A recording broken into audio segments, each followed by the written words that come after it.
Here we go now. Here we go now. Here we go now.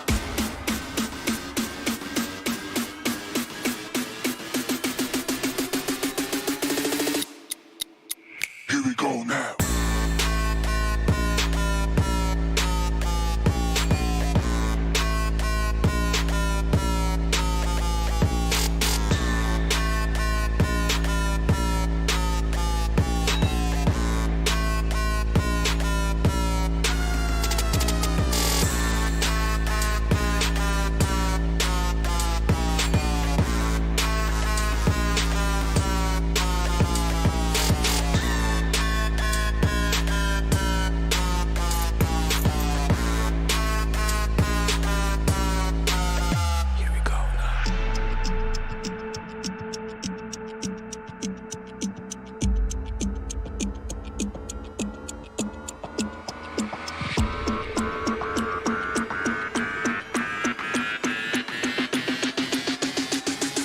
Here we go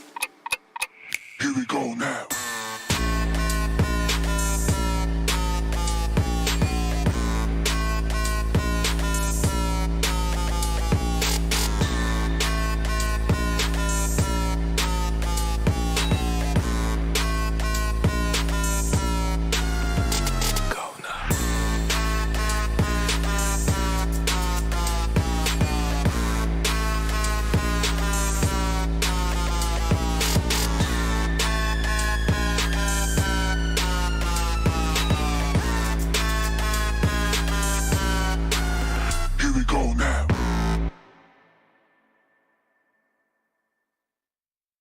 Here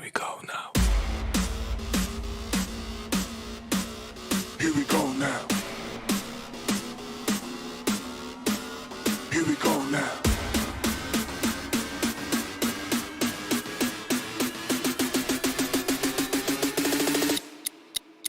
Here we go now. Here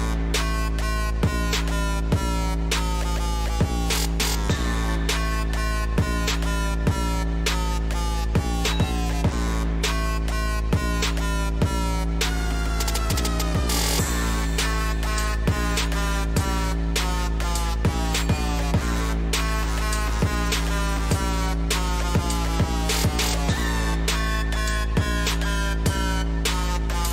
go now. Here we go now. Here we go now. Here we go now.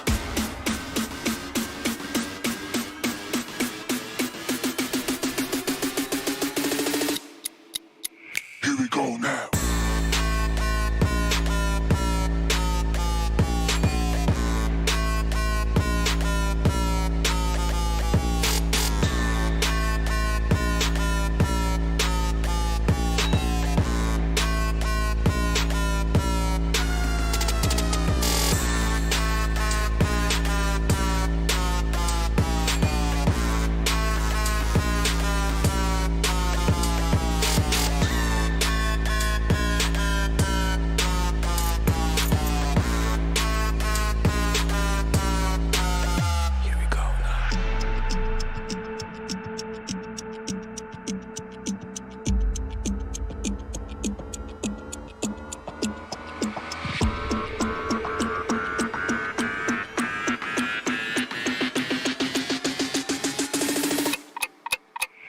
go now.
Here we go now.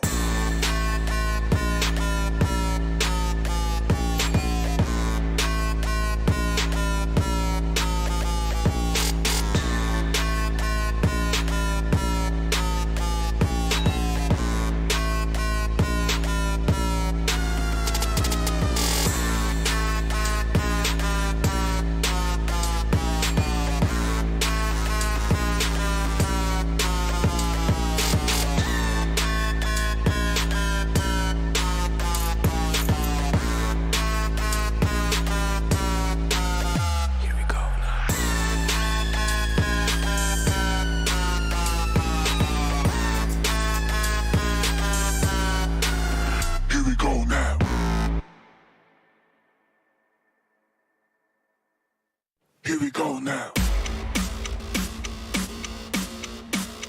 Here we go now. Here we go now.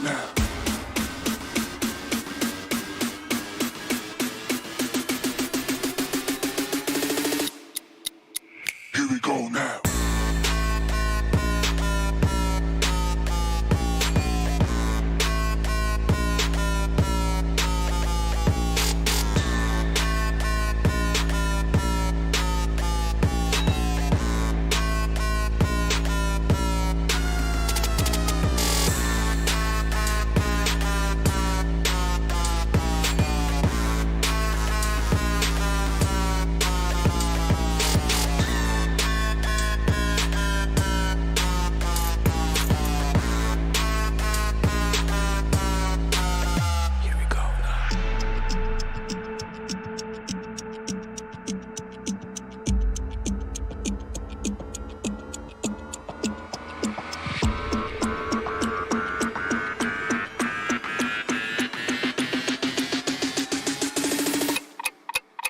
Here we go now.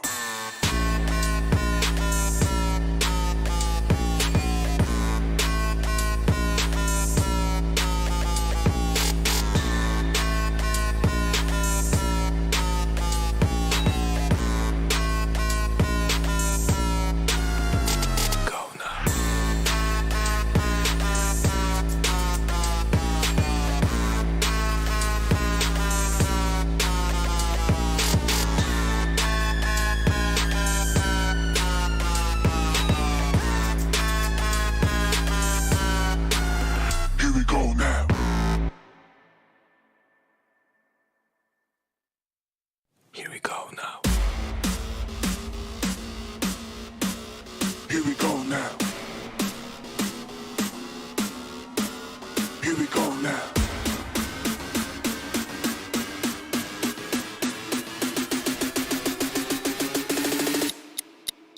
Here we go now.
Hello and welcome, ladies and gentlemen. You are watching the PUBG Mobile Club Open Fall Split 2021.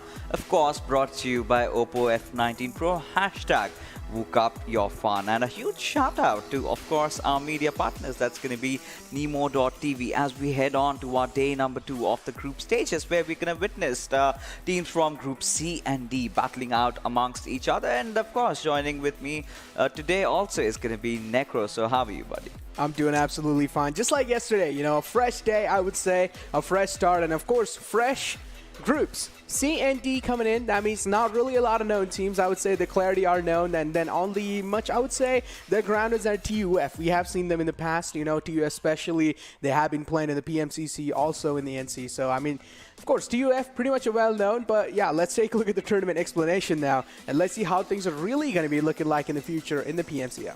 Yeah, I mean, I really would love to do that. And as we can see, we've got, of course, 32 teams participating, out of which only 14 are going to be qualifying for the finals. Why 14? Because we've got 2 invited teams. And, they're quite familiar faces. We're talking about Team I8 and, well, of course, Team QWERTY.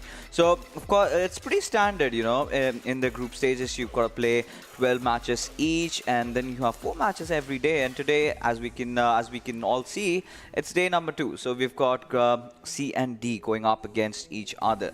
Now, taking a look at what's on the line in terms of money, it's of course the prize pool in front of us, which is of course of $29,200. Exactly, $29,200. First place, of course, gets themselves $3,600. The second gets themselves $2,000. Third gets themselves $1,600. Then, of course, fourth will get $1,300. Pretty much keeps on descending downwards till 14th and 16th will get themselves $800.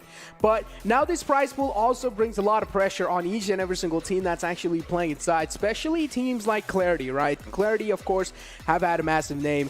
And take a look at the point structure. Pretty much the same we have been looking at since a long time. But getting back to the convo of the teams, what are your expectations today, especially from a team like TUF? Because I feel like in the past, in the PMCC, I would say, did quite decent, but what are your expectations? I mean, you talk about TUF. Well, we've seen some good performances coming out from Edgar.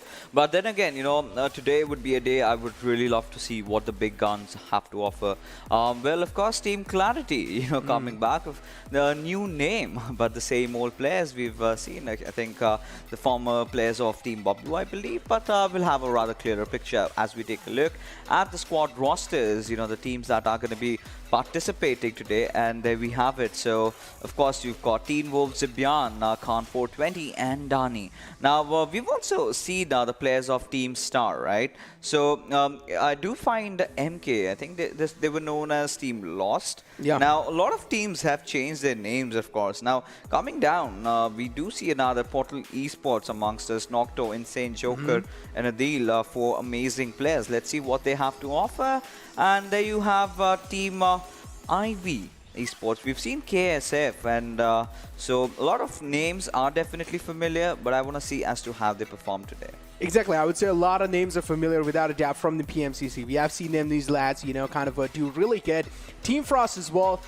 This name, I would say, yeah, I have seen them in the PMCC as well. So Team Frost, of course, is a well-known team. I wouldn't really say they're that well-known, but yeah, they are one of the underdogs without a doubt. So they are one of the well-known teams out there. Schedule in front of you, lads. Group C and D, pretty much the same as yesterday. First map on Erangel, pretty much second on Miramar, third on Sanhok, and fourth again, ending things on back on Erangel. Now, talking about a team like TUF on the map of Erangel. Now, especially if you take a look at TUF, they like to go towards like the farm split, which is pretty understandable. This is also kind of the drop location of BTR. So, yeah, farm split is one of those kind of drop locations which TUF opts out for. I really want to see how things are going to be looking like, though, because just like how yesterday, some teams kind of, you know, initial matches, they didn't really drop in their main locations. It's understandable because they don't really want to expose it. But I feel like coming back to the fact that this is the second day, maybe they would actually try and directly go for like a full-on try-hard gameplay, because in the past, TUF made it to the spring split, pretty much, you know, group stage, but couldn't really, I would say they actually did made it to the regional finals, but unfortunately couldn't really make it to PMPL, so maybe this is their time to actually kind of get their revenge back and get their hands on that PMPL slot. I mean, to be honest right now, Necro, I must say for a fact that yes, TUF is one of those teams that does carry on a lot of experience. Yeah. But Yeah. again, today is the first day for all these Yeah. teams, right? They're playing the first few matches like yesterday we had sort of anticipated, right? This is where, you know, the new teams might also step up. So we've seen a lot of these players this time, however, playing under different banners. Yeah. So I really want to see how their team synergy really works out. I mean, are they comfortable with each other? Are they going to be still, you know, kind of messing things up? Because yesterday it was a complete different affair. I mean, we did see very few of those underdog teams, rather the big dogs, kind of performed really well. You talk about, you know, freestyle. I could not see a lot out of Team Maxed either. Exactly. But if you have, you know, teams like NFP Sky, or rather you can call them Team Sky, Team they Sky, played really well. Even Team Solo, they were also absolutely good. So, so new teams have definitely stepped up. We are seeing a lot of new teams today also. But again, clarity, you know, the debate has to go down there. So they're playing the PMCO. They already have booked their slot for the PMPL. So do you really think they're going to be going all guns blazing this time? I would say they would actually play one of those games where, you know, you just play for kills. Honestly, like, you know, just the aggressive gameplay from their side. Because, of course, Team Clarity, past known as Bubblue, I mean, of course, a lot of experience without a doubt. And I don't really need to explain a lot of things, especially when you talk about Team Bubblue, right? One of the most well-known teams out there in the Pakistan region. And, of course, favorite map coming in is that it's going to be their map of Miramar. We have seen them a lot of success, you know, especially getting on the map of Miramar. But without a doubt, I would say, of course, they are going to be coming in full guns blazing. And they're pretty much going to be, you know, starting the day off with a lot of aggression and with a lot of kills. That's what I'm personally expecting. But what do you think? Which is that one player, Necro? I mean, according to you, has made all the difference for Team Bubblue, you know, ever since he came in. I mean, about that, I'm really not sure about that because in the past, I haven't really seen kind of Bubblue. Yeah, I did see them in the PMCC, but then later on, I haven't really had my eyes on the Team Bubblue. But on the teams that I really have my eyes on are without a doubt going to be TUF and Team Frost as well. When I was researching about PMCC, you know, trying to dig down deep and get their infos. So Team Frost as well is one of those teams who has kind of lacked in the past, but hey, it's fine. As I did mention yesterday, it's your time to actually come out, you know, full refresh your mindset. It's time to start a new start. I mean, right now for Team Clarity, of course, you know, in the NC, I did really see Khan 420 making all the difference. You know, being the newcomer, and he's such a good player. You know, he was sort of the missing jigsaw to the puzzle. And of course, you've got the other players, you know, to step up as well. Team Wolf delivering. You've got Zibian, you've got Danny, every single player. But yeah, of course, I mean, I would really say it again. You know, Khan 420 has made all the difference for Team Clarity. You call it Team Bubblue, but now onwards, I think they've been sponsored. They're under a new banner. But that being said, let's see how these teams are going to be playing as we head in to the first game of the evening. That's going to be played, of course, in Erangel, as the flight path trajectory is heading all the way from Primorsk towards Stalber. Exactly. Playing flat path starting all the way from south, ending towards south Stalber. Now, this is quite interesting. I would say this is a great playing flat path, unless some teams do want to go towards Georgopol. Then they're going to be having a tough journey getting there. But yeah, talking about teams like NF and teams like TUF, as I did mention, they like to go towards that farm split area. And then even Grounders, they like to go towards Ferry Pier. So I'm personally expecting them not really having that much of a problem, especially inside the game. We never know. Yep, Team Grounders already taking an exit from the playing flat path. And it does seem like that's where they're actually heading towards. But no, instead now, this time they're going towards Primorsk, which is pretty much understandable, which is fine. Of course, a massive city. You can get yourself a lot of loot. On the other hand, Team Frost as well, exiting out towards the Pachinki area. So, I mean, pretty much Team Frost, yeah, it seems like slowly and steadily they're heading towards that Godcore Ruins area. And always, yep, as I did mention, TG, Team Grounders, of course, going towards Primorsk, which is pretty nice, I would say. On the other hand, COB have got themselves a home in Ferry Pier. So, what are your initial thoughts on a place like Ferry Pier? I feel like it has quite a limited loot. Yeah, it indeed does. I mean, you do not get a wholesome loot for your entire team, so that has always been the problem. So any single time if a team drops off at Ferripier, you do see that split onto its quarry at least. But taking a look at the circle in front of us, we can see it sort of being a default one, nothing really out of ordinary. And we're seeing a lot of action happening around those Gatka grasslands where, well, of course, we've got team modified in front of us. Some bobbing and weaving by the players. He's just making him run here and there. Bullet does hear him kind of run around, but still, I mean, he just has a pistol in the hand. 4 bullets left. He needs to connect it. Yes, it does. Finally, well, the man falls down. Will be confirmed. The kill will be confirmed as well. Yeah. And Bullet, well, I mean, starting the day off on a good note, I would say, hey, at least you have gone yourself that one single kill. I mean, at least you have already kind of set yourself that pace that, hey, at least we have gotten ourselves one kill. Even though it's like, even though the opponent didn't really have anything to fight back with, but still, I mean, it just gives you like that extra bit of confidence, right? Okay, in the game, at least I do have that one kill. Still, it just really helps out your mentality overall in the game. Take a look at Circle as well. I would say pretty default, just like yesterday how we saw on the first map of Erangel, but now it seems like a little bit tilted to the left side. I mean, right now, with the way things started off, 3 times never really anticipated that, right?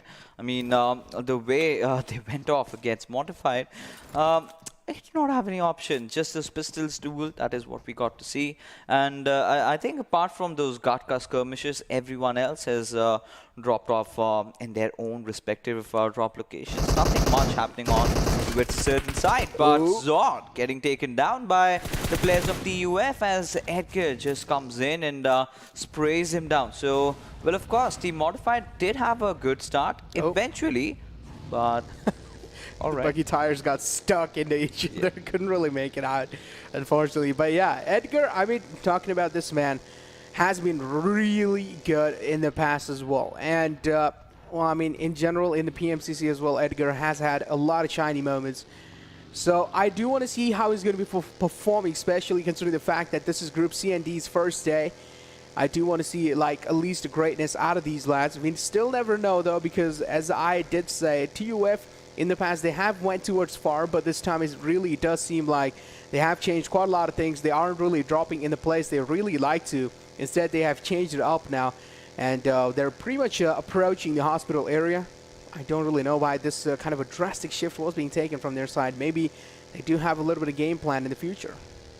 Yeah, I mean, right now, the way these teams have been playing, well, it is definitely going to hurt them, you know, in their future points where they're going to be just, you know, trying to take all those fights.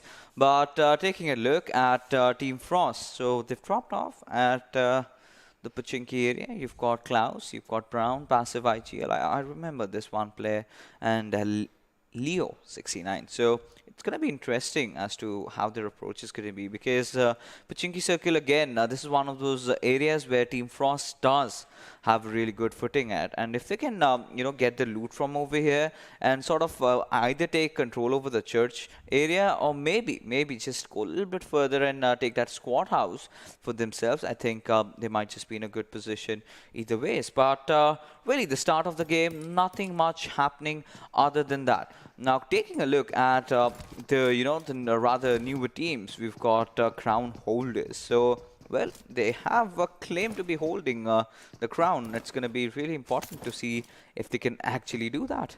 Yeah, exactly. I mean, their name pretty much shows that, oh, they are kind of made for greatness here, but crown holder, let's just see how things are going to be looking like in the future for them. But talking about Team Frost and Team Portal Esports, now in the past, in the spring split, they have made it to like the group stage of PMCO, but unfortunately couldn't really make it to the regional finals. So that was really important here. So, but I'm still sure this is where Frost is really looking for vengeance.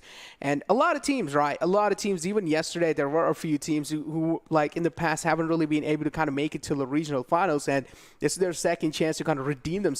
And I'm pretty sure they want to pretty much ace it, right? You don't really want to make sure you're at least having those kind of moments where you completely falter out, or at least some kind of weak moments here. And I feel like in that kind of a case, first day is really important to kind of set the mood up for the future days as well, and also to kind of set the momentum up. If you have a good day, or if you have a good games on the first day, pretty much in the future days as well, you're like, okay, we've had a good day, let's keep on practicing. You know, I'm pretty sure if we're able to do that great on the first day, maybe we are going to be able to do really great on the future days as well. But then here comes some experienced teams, right? In the first day, they just let things kind of slide away. I'm expecting the same thing kind of from the side of Clarity, but as they have already gotten themselves a slot, I'm expecting them to completely slaughter the entire lobby. That's what I'm personally expecting. But hey, we still never know, right? Because if we talk about a team like Bubbloo, they do really like to utilize their position to greatness. Yeah, and indeed they do. And they've been dropping off at the northwestern Georgia Paul area since forever, right? And they've been really comfortable at that. And this sort of, zone really favors to what they really want to achieve. But now taking a look at Reaper X. So we've got Vampire right in front of us and the other teammates. So a lot of new faces, like I said, we're already getting to see. But not a lot of action has really come down. And, this is one of those circles, right, where usually you sort of expect, the circle to be panning down maybe towards the ruins area. But I do see some scuffle happening around in Pochinki, where Team Frost, in fact, have lost one of the players, and that's going to be Brown. Yeah, that's definitely going to be that one kind of man being shut down early off. And Frost, I'm pretty sure they're not really going to be happy after that one. So this also means it's kind of a warning for them to actually be as cautious as possible. So I'm pretty sure that's what they're going to be doing, or at least I'm expecting that's what they're going to be doing over here. You also do see the side of TUF pretty much making a rotation now downwards. The circle is pretty much centralized. I would say Pochinki is the central circle, or the central city, I would like to call it as. But teams still, slowly, steadily, of course, they are going to be starting kind of accumulating in. On the other hand, you also have teams like on the right side, which are still trying to make it inside. And Team COB, they have found themselves, seems like a compound over here. 2-2 split is being made, but hey, let's just see how things are going to be looking like in the future for them. Yeah, for the meanwhile, they're not going to be, making a lot of noise here and there. We've got Team Modified right beside them. We've got a Mish, Hamad, and Bullet. All of them sort of making sure that they get some decent loot, because once, we start that third and fourth circle rolling on, it's going to be so difficult from then onwards, right? So now, as we can see, this is one of those circles, like I was talking, kind of tends to go around ruins or maybe towards Katka. We've seen a little bit of Pochinki here and there, but mostly the outskirts. Now, here we have it, the circle being formed, and again, this sort of has taken a rather, certain shift, and this sort of looks like maybe a Pochinki Katka circle, but I'm still yet to see if it sort of ends up in those open grounds. So that might get really, really interesting. But Team 1920 and Team 3X, both these teams look to be in really good position right now, with Team Clarity heading towards CUF. Exactly. Team 3X, they have themselves kind of like a central ground, I would like to say. Same thing TUF is really trying to do here, trying to set themselves up in the center. But I'm pretty sure things are really not going to be that easy for them, or at least teams are going to be making their task way much more tougher than it looks. 1920 right next to them as well. TUF needs to watch out. Airdrop one on the board this time. It's going to be the Groza. It's a good weapon, but hey, it seems like, I'm pretty sure, this pretty much the way we are seeing the circle being formed, and the circle is pretty much stacked up fully with a lot of teams, so I don't really feel like going for this drop is a good idea. And that's what teams are really going to be doing. They're not really going to be opting out for that drop. On the other hand, Donnie there from the side of Clarity Esports. All right. Seems like a little tagged out, but hey, it's fine. They have found themselves a safe compound. Right next to them is going to be the lads of TUF. Let's see how things are going to be looking like for them, because Clarity, of course, as I did mention, well-known players. It seemed like someone was kind of AFK in the car there. No. This is what teams are, doing these days. Sit in the car and try to spot out players. So that is one thing. But I was rather really surprised to see Zibian on just that crossbow. So that is really interesting. So of course they do have their PMPL slots confirmed for them, but they cannot really think of engaging with a crossbow, can they? Would you want to see some crossbow knocks? Because I would love to see that, but how reliable can this weapon No, be? of course it's not. It's not reliable, especially I would say in a pro tournament. No, it's definitely not reliable. Considering the fact that each and every single team kind of opts out for those compounds, that means one compound or at least one house and a second house has a decent amount of distance between them. And to connect that crossbow shot onto them, I mean, you will have to lead quite a lot, right? And that's how it really works. And I mean, yeah, of course, crossbow action would be really good. It would be kind of like an assault being rubbed on someone's injuries, you know. You Yeah. definitely wouldn't really be happy, especially when you get shot right in your face with a crossbow. I'm pretty sure the disappointment will instantly be shown on your face, especially if those kind of things do happen to you. On the other hand, though, 3X, Okay. oh, yeah, it seems like, well, a little bit of friendly talk over here going on with these lads that are like, all right, how are we going to be approaching the future circles, you know? Kratos sneaking was our the way man. Yeah. On the other hand, though, Frost, it seems like Klaus is already opening things up for him. He's like, all right, you guys have already got our one-man down. We're going to be taking your two-man down instead. Instantly, kills are being confirmed from their side as well. So things are definitely looking quite interesting on the side of Frost. Indeed, they are.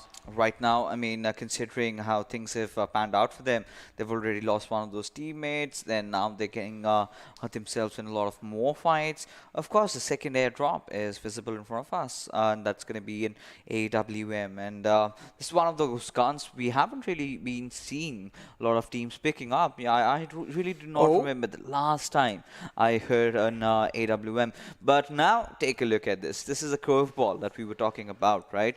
I mean, again, I'm not really surprised because the circle did take a certain shift, but eventually had to go where it really does. That is towards the Gatka main compound. So this is sort of going to help a lot of teams, especially teams like, well, Clarity. You've even got crown, the crown holders. So even Team Star is sort of around there. But what I'm really excited to see is it going to be an open circle though? If it is, then we're in for a treat, because then it will come down to how many vehicles you have to build up for your cover. So that is sort of going to be really, really crucial. Look at that horde just moving inside, right? Inside the circle. A splash of colors, I'd like to say. So many vehicles just trying to move inside. On the other hand, though, MOD this time, it seems like, well, they're not really interested in challenging a lot of fights. So they're just going to be, staying back, challenging fights on the edge lines. I don't really personally like to play on those edge lines. Oh, my God, the vehicle is almost about to blow up. Well, he's lucky, I got to say.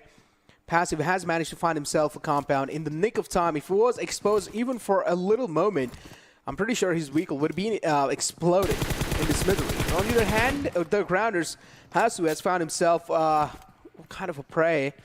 And it seems like he does want to take him out on the other hand, though, but that guy is being really sneaky at this point in time. So Hasu getting impatient. He wants to confirm that kill, or at least he wants to have that knock over here. And Rongar seems like, well, he's not really going to be making his journey that easy. Nate being lobbed in from his side, not really able to make it on the mark. A little bit short head, I would like to say. Maybe needs to lob in a little bit more, but hey, a little bit too far away this time. Rongar, you need to find yourself that precision, my bud. On the other hand, X as well, Mukadder has found himself an opening, and here we go. The backup has arrived. Rongar should definitely feel himself a little nice, but Hasu with that precise nade. Instantly, Rongar goes down. Hasu pretty much getting impatient as well. He wants to confirm the kill.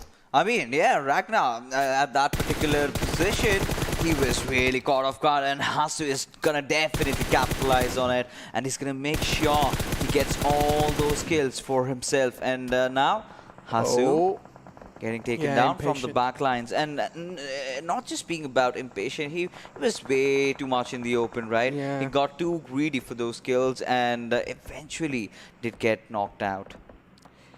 And unfortunately, though, the damage has already been done. Ragnar has been knocked out. The rest two lads are still knocked out, though, so FW are in a massive trouble. They need to get themselves, or at least their team, back on their feet, and that's not really going to be that easy of a journey. On the other hand, Arsalan from the side of X is unleashing hell on the lads of Portal Esports. Portal Esports are on a run now. A massive team like Portal Esports are this time on the receiving end, already on such an early fray, I would like to call it. X doing quite a great job, and it seems like Execute, they have managed to kind of shook the lads of Portal Esports away, but they also do realize it's time for them to move as well. So that's what they're also going to be doing. Portal Esports, I feel like they are going to be having a little advantage inside the fight that Execute wants to challenge, but Portal Esports instead, they go for the high ground. Now this exact position, I have seen them hold so many times. They like to go towards that big boy mountain. Yeah, they definitely do love that, Everest for themselves. But Team Portal, now taking a look at them, yeah, like you said, Nocto having the high ground, but I'm not a really huge fan of Everest, to be honest, because yes, you have a really good position, but at the same time, a lot of teams do know where you are, and the moment the circle shifts away from you, you are so done. But this is one of those circles where Portal Esports can really capitalize if they play their cards right. But at the same time, you've got Team UAG, that's Team TUF, completely pushing in from the western side of things. Now, Team Clarity find themselves in a bit of a scuffle against the players of Team Corp. I really want to see as to how that fight happens. But taking a look at things, you've got Sufyan still in the vehicle. Has he finally decided to step off? No. Indeed not. Now this is where I'm starting to think that I believe he's been disconnected. Yeah, that's what I said as well, right? I think so. He's like AFK or something. Because these days, actually, these days players tend to do that. Stay in the vehicle, and that's like the best sort of mirage created, right? You have someone that's like an illusion created in front of you. I am right there, but I'm not. But Team Clarity, what do they have to lose either ways? Yeah, exactly. I mean, it's kind of like they're just playing for the money, I would like to say. But on the other hand, I mean, why did I say he was AFK really? Because when I looked at the mini map, you didn't really see those arrows kind of moving around, right? If he was actually scouting, you could have seen those arrows kind of looking around and trying to spot anything out, but you didn't really see that. On the other hand, Portal Esports now pretty much trying to take a little bit shots on the NF. He was out in the open, and well, Portal Esports, it seems like they haven't really managed to find any damage in that moment, but the smoke was there instantly to kind of provide the cover for the lads of NF. Well, right now, this is going to be a pretty interesting fight. We've got so many teams closing up on each other, and Portal Esports, they do have a really good spot. But if the circle goes away, like I said, they're going to be in a whole world of trouble. Right now, we've got Mark trying to take a few shots here and there at anything that's not still, anything that's moving, he's taking shots at them. Now, we've even got the players of Team Ivy, who have been sort of reduced to a two-man squad, but still they're kind of trying to put the fight up. But now, this is where, things get really dicey for Portal, right? They have to keep their attention to every possible direction. But Virus getting that one cheeky little knock. And the Monk just tapping his A-game away. Exactly, just tapping it away. Play zone as well. F2D this time. Well, it seems like this game isn't really theirs. They aren't really having that time of their life, without a doubt. The nade, though, it was a smoke. Blooms right into a smoke. COB, well, out in the open, I don't really like the position they have. Asan as well is down lows. That is not really looking that good. On the other hand, Adam is also there. Adam Core. And then you also do have Jimmy right inside the little cartridge. For now, things are looking good, I would say, for COB, as long as they're not really getting flanked from the backside. And it doesn't really seem like they are, but there is one more team in the back lines. That's going to be Clarity. One lot of Clarity has been completely finished, so that's not really going to be a good side. 1920, Raza is going to be the man to pretty much take him down. Now, Clarity, well, there are a three-man squad. On the other hand, you also do see Jigsaw being taken out from the side of Team Grounders. COB trying their best to fight back in the position they have gotten themselves pretty much out in the open. But this also means Adam's position, or the entire COB's positions, is compromised because, as I did mention, Clarity was right besides them, and this is what they're doing. Clarity's right next to them. Take a look at the minimap. Yeah, indeed, but now we are sort of in a completely different fight over here. We've got 1920 going up against RPX, so, well, few nades and Molotovs being flung over. Just yet to see if anything really connects, as Hasni is going to go in for some sort of a distraction. He's going to create that distraction. Did get knocked out, though, but at the same time, this is where I was expecting his teammates to make advantage or maybe create some opening over here, which they've completely failed to do so. Vampire on pretty low HP, still gets taken down, and Raza, I think he's going to fall. And Reaper X and 1920, I think both these teams have been wiped out. Yeah, both of them definitely have been wiped out. 1920 got instantly taken out. Unfortunately, the play zone is going to be merciless this time on Raza. Getting eliminated on 13th place. On the other hand, you also have C-Edge so many teams, I mean, especially this is the disadvantage, right? Especially if the circle's out in the open, and that's a great spray from Loser.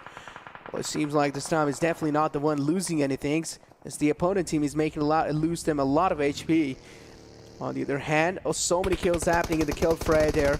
And of course, Portal Esports again on that receiving end. Portal Esports, it seemed like this game as well for them hasn't really been one of those games that they're enjoying, or at least they're having a great time playing. Because Portal Esports, they have the high ground, but this also means they're getting they're being the center of focus. Indeed. Right now, taking a look at things, Kratos might just be the difference maker as eventually gets taken down by Fury. Such nice good spotting from this lad, but Zobi, look at that guy. He's just proning in any single moment. I mean, if he gets an opening, he might want to capitalize on that, but Loser, he has to give up on his teammate. And right now, ZARAR, without any helmet, he's going to engage in these fights, and just having a level 1 vest, which is almost depleted. I really do not like his chances. Unfortunately, there are some lads without a helmet as well, and I don't really like the challenge fight, especially if I don't have a helmet. With just one bullet in the skull, and you're pretty much out the game. You don't even get a chance to fight back, right? On the other hand, Portal Esports getting completely obliterated, demolished by the lads of TUF. And that's going to be it. Portal Esports getting eliminated. ESP was being knocked out, but it's fine. The rest should be back on his feet anytime soon. So he should be back on. Portal Esports getting eliminated on 11th position. On the other hand, still Team Clarity is alive. That means a big team or a big name is still in the game. Take a look at the circle shift, pretty much out in the open. The only lads that are inside are going to be the lads of Team Execute. So they're definitely going to be happy. Indeed, they are. I mean, right now, taking a look at how things are happening in this particular circle, it's complete chaos. So many teams around each other, but it's of course has got to be Team UAG, that's TUF, who are going to be making their way inside the circle. We've got a team right in front of them. They need to make sure that they do a decent job in dodging them out, and indeed they have. Now Loser might get spotted any moment, but Z-Boy, well, he's trying to take a fight against the players of Team Star. Apparently gets taken down, but well, ESP, he's on a spree. He's gotten 3 kills for himself, and now 12 kills for Team UAG. Now, if they get a chicken dinner, then this is going to be a massive one. Yeah, exactly. As you did mention, if they do get themselves a chicken dinner, this definitely can be one of the bigs out there. But Team Grounders, now on the receiving end, unfortunately, but they had 2 men alive, and also from that 1 man also being knocked out. That means all the burden or all the pressure is on that 1 last man alive or 1 last man standing. Team Clarity, Wolf is the only man who's actually standing or who's actually prone the grass for now. Team Star as well. They have lost Zyro. Should be back up on his feet. His teammate is right next to him, but so many mags being unloaded inside the map here. One lad is almost being caught out in the open, but no. Crown holders barely managed to sneak inside the shroud and the smoke and shroud themselves. But on the other hand, Team Star is right next to them. Zyro, as I did mention, finally is back on his feet. Now Execute, as I did mention as well, they do have the center, but this also means they can be center of attraction. Mukadder needs to watch out from his back. At the same time, he needs to watch out from his sides, and at the same time, he needs to watch out from his front. Indeed, he has to. And now, I mean, considering this kind of a circle, I really like their chances now. Team UAG, they've got their backlines cleared up. Edgar looking really good, looking really sharp. He's getting some decent number of kills for his team.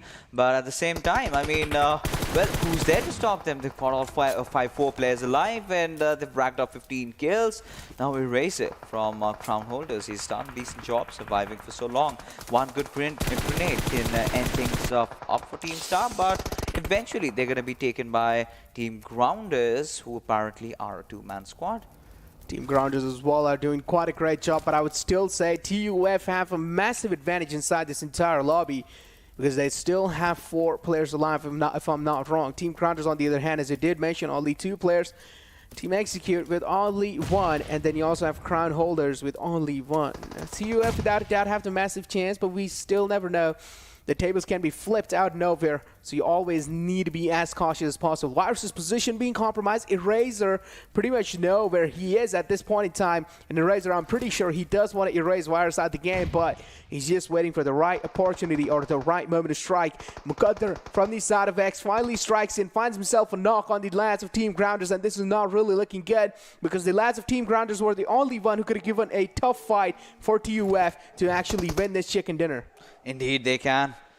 this is can be that one player who creates a difference, but I really do not like his chances anymore. Just being the solo player surviving, almost being taking a lot of damage coming in from those grenades, but UAG, TUF, oh my goodness, look at them, look at the number of kills that they've already secured, and they look relentless, they look so dominating at this particular point right now, as Mukada finally gets finished off by Shapatar. Now Edgar knows exactly where he is, and he's gonna not make any sort of mistake in finishing him off. Now in a 1v4 situation, there you have it. Team UAG, TUF. How much kills did they get for themselves, Dude, Necro? they were fracking out throughout in that late game, so I don't even know how many they got themselves. 19 freaking kills? Are you kidding me? Points of 34 secured for themselves. Overall rankings, #8. Oh my god, if they keep on playing like this, they are going to be in #1 in no time. Yeah, of course. I mean, they've secured 8th spot just by playing just that one game, right? And imagine by the end of today's evening, if they sort of continue this momentum, continue this run, then we're looking at them having a really dominating lead. Now, taking a look at what really happened inside this game, right?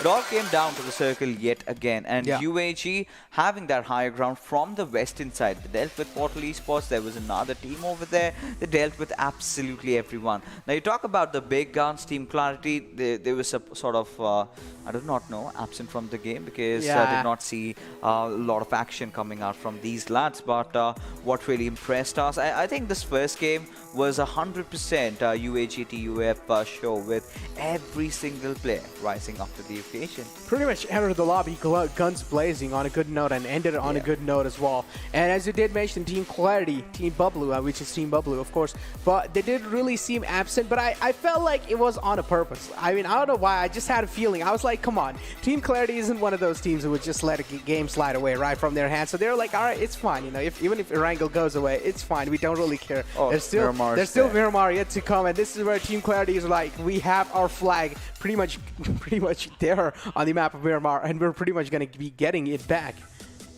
I mean, right now, considering how things have started off for, you know, Group C and D, I think if TUF sort of gets one more good game like this, I mean, I'm done. I'm looking at a potential finalist who is going to be delivering some good performances. And it's not the first time they're coming to play, right? They're also known as the Old Guards.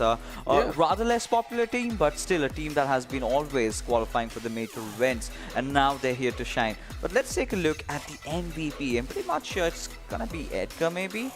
Or maybe someone from their team, and yes had to be Edgar. 1154 damage. I mean, massive. The sort of is equal to, you know, teams, a complete team's damage what this player has done individually. Yeah, exactly. And as you did mention, if this team keeps on playing as consistent as they have in the first match, so I mean, we had a convo about this, right? I mean, yeah, of course, I8 are there in the finals as well. Quraysh there in the finals as well, and then you also have a team like Team Bubblue, which is Clarity. So I mean, especially if you do have a team like TUF to give that tough competition to teams like Team Bubblue or Team Clarity, as I would like to call them, Team I8 as well, and Team Quraysh. Imagine TUF might just steal it away from them. I mean, they can, yes, I'm not gonna lie. But Team Clarity, like you said, the first game, the way they opened up, this is definitely not them. You know, one of their players, I believe, you know, just getting disconnected. Their whole purpose in this entire game was try to keep him alive. Now, this is something I really do.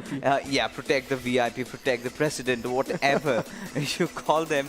But this is something we used to do back in the days, you know, when we used to play classics together. And, you know, one of those friends does have those internet issues. He used to get disconnected. I'm like, bruh, I'm there to take you inside the circle. I'll get the victory for you. But that sort of does not really work out in you know, a competitive lobby, and a competitive lobby as such, because, you know, majority of the fights did happen after the fourth circle really kicked in. Right now, taking a look at the match summary, again has to be a complete UAG TUF domination, and Edgar and Thor basically completely annihilating the lobby. Thor, look at this man. He has like 7 kills for himself. One thing I can definitely say, Edgar has 1154 damage, so Thor definitely stole a lot of Edgar's kill. I would like to say there, because Edgar only had 6 kills. He had 3 assists though. Yeah, he definitely did have to have 3 assists, but still, I mean, Thor has 7 kills, and I think so. He only had like 600 something damage. So yeah, Thor definitely have stolen 1 kill without a doubt. He has got himself a stolen kill, but it's fine. You know, we can let that slide away. But with that being said, match ranking in front of your eyes as well. Of course, TUF on the top, getting themselves 19 kills. I would say a banger chicken dinner. Grounder's not really far away though on the 2nd place. But yeah, if you talk about the points, yeah, the distance is decent. I mean, right now, 34 and 16, they've got double. They've got double than what the Grounders have secured, and even more than that, to be honest over here. Now, the Grounders, again, one of those teams that we do know a few players from their squad. We do see Team Star. I think we did see them in the NC. A lot of players have returned. Few players are new, like Loser. But still, 8 kills a game, you know, having 14 points overall. I must say it's pretty decent, right? Now, heading on and towards the bottom half of the table, we've got Clarity just securing those positions. But in terms of kills, they were absolutely silent. Yeah, and as we did mention, this is not the Clarity we know, right? This is not the Bubbly we know. So pretty much on the map with Erangel, they're like, all right, we can let it slide away. We don't really care about it. So on 10th position, you have teams like 1920. I would say, yeah, they had their name in the kill feed as well sometimes, but yeah, it's still, I mean, they were only able to get themselves 3 kills, so total points, of course, are going to be 3 only. Frost got themselves only 2 kills and then 2 total points. Yeah, I mean, right now, with the way things are, it's still the first game, right? Let's take a look at the Oppo moments of the evening, in fact, of this particular game, and find for ourselves those beautiful highlight reels where, you know, things started off with Modified's Bullet just racing after one of those players over there, and did find him eventually, and Zypha did not really have a good start, but it was not a good start for Team Modified either, right? After that, they got one of their own players taken down, and you know, this is where, you know, Ragnar really sort of messed things up for his team. Then eventually his teammates did come in handy to help him out, and 1920 and Reaper X, I have no idea what these teams were doing over there. Yeah, but this push from the side of TF was just so well and calculated, I would like to call it, against a team like Portal Esports. I mean, one of the top dogs, I'd like to call them, so you need to always watch out, especially if you're pushing against them. But I mean, TUF, the TUF that we're seeing inside, at least in the first game that we saw, they are looking really promising, and I have a lot of hopes from them, right? Especially, man, like Edgar, Thor, they are looking pretty insane, and I would like to see how things are going to be looking like in the future as well. Of course, Solo Esports in the overall rankings all the way on top. Yesterday, we did see them do quite good. I would like to call it as a consistency, because you can clearly see placement points are a lot much more than kill points. Indeed, it has to be, right? The way they played, and Golden Stars again, you know, 2 chicken dinners, 2 really bad games, but they're still on the 4th spot. But what I really am loving is the fact, the way Team UAG TUF played. Look at them, you know, being in the top 8 from the 32 squads that we have in front of us, and by just playing that one game, they're on the first page, right? One more game, and I think we might be looking at even bigger climbs for this entire team. But again, the Grounders and Crown Holders, they're not really far behind. So I really liked how, you know, these two teams have, you know, gotten their points in the first game. And Crown Holders, of course, being one of those completely new teams, they have indeed impressed us. Yeah, they're definitely trying their best to at least impress, I would say. They're still, I feel like they're still yet to impress, though. But yeah, they are on their way without a doubt. Considering, yeah, I would say you are playing really impressive, especially considering the fact that if you're underdog and you're on that first page of the overall rankings, then I would say, yeah, you are one of the promising teams out there. But taking a look at the final page here, you also do have Team T's 2EZ4 1920 there as well, modified there. COB, we did see them 3X as well, Reaper X. All these teams are pretty much from the group C and D, and up till now they haven't really been able to kind of do that good, unless 2EZ4, they already playing in the group A and B yesterday. So I don't really know what to expect in the future from, I mean, especially in the game of Miramar, but I'm definitely expecting greatness from the side of Clarity.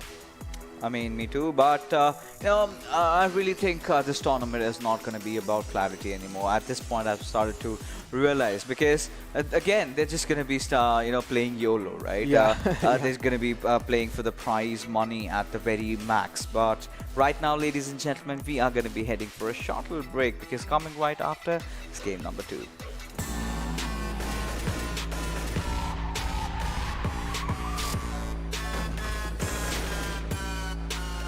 Here we go now.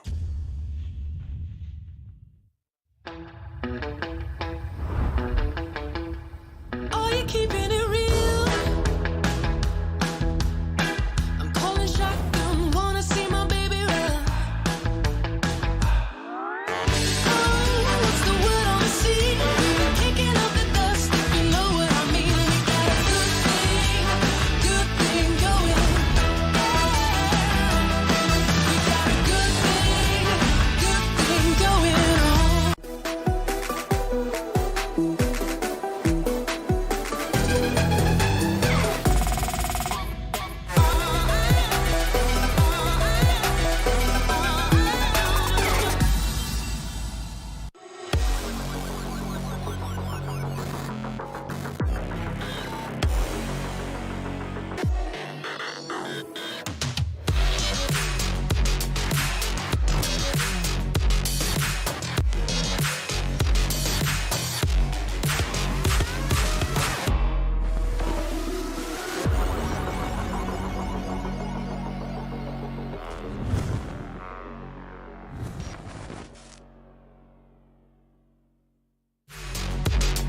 Hello and welcome back, ladies and gentlemen. You are watching the PUBG Mobile Club Open Fall Split 2021.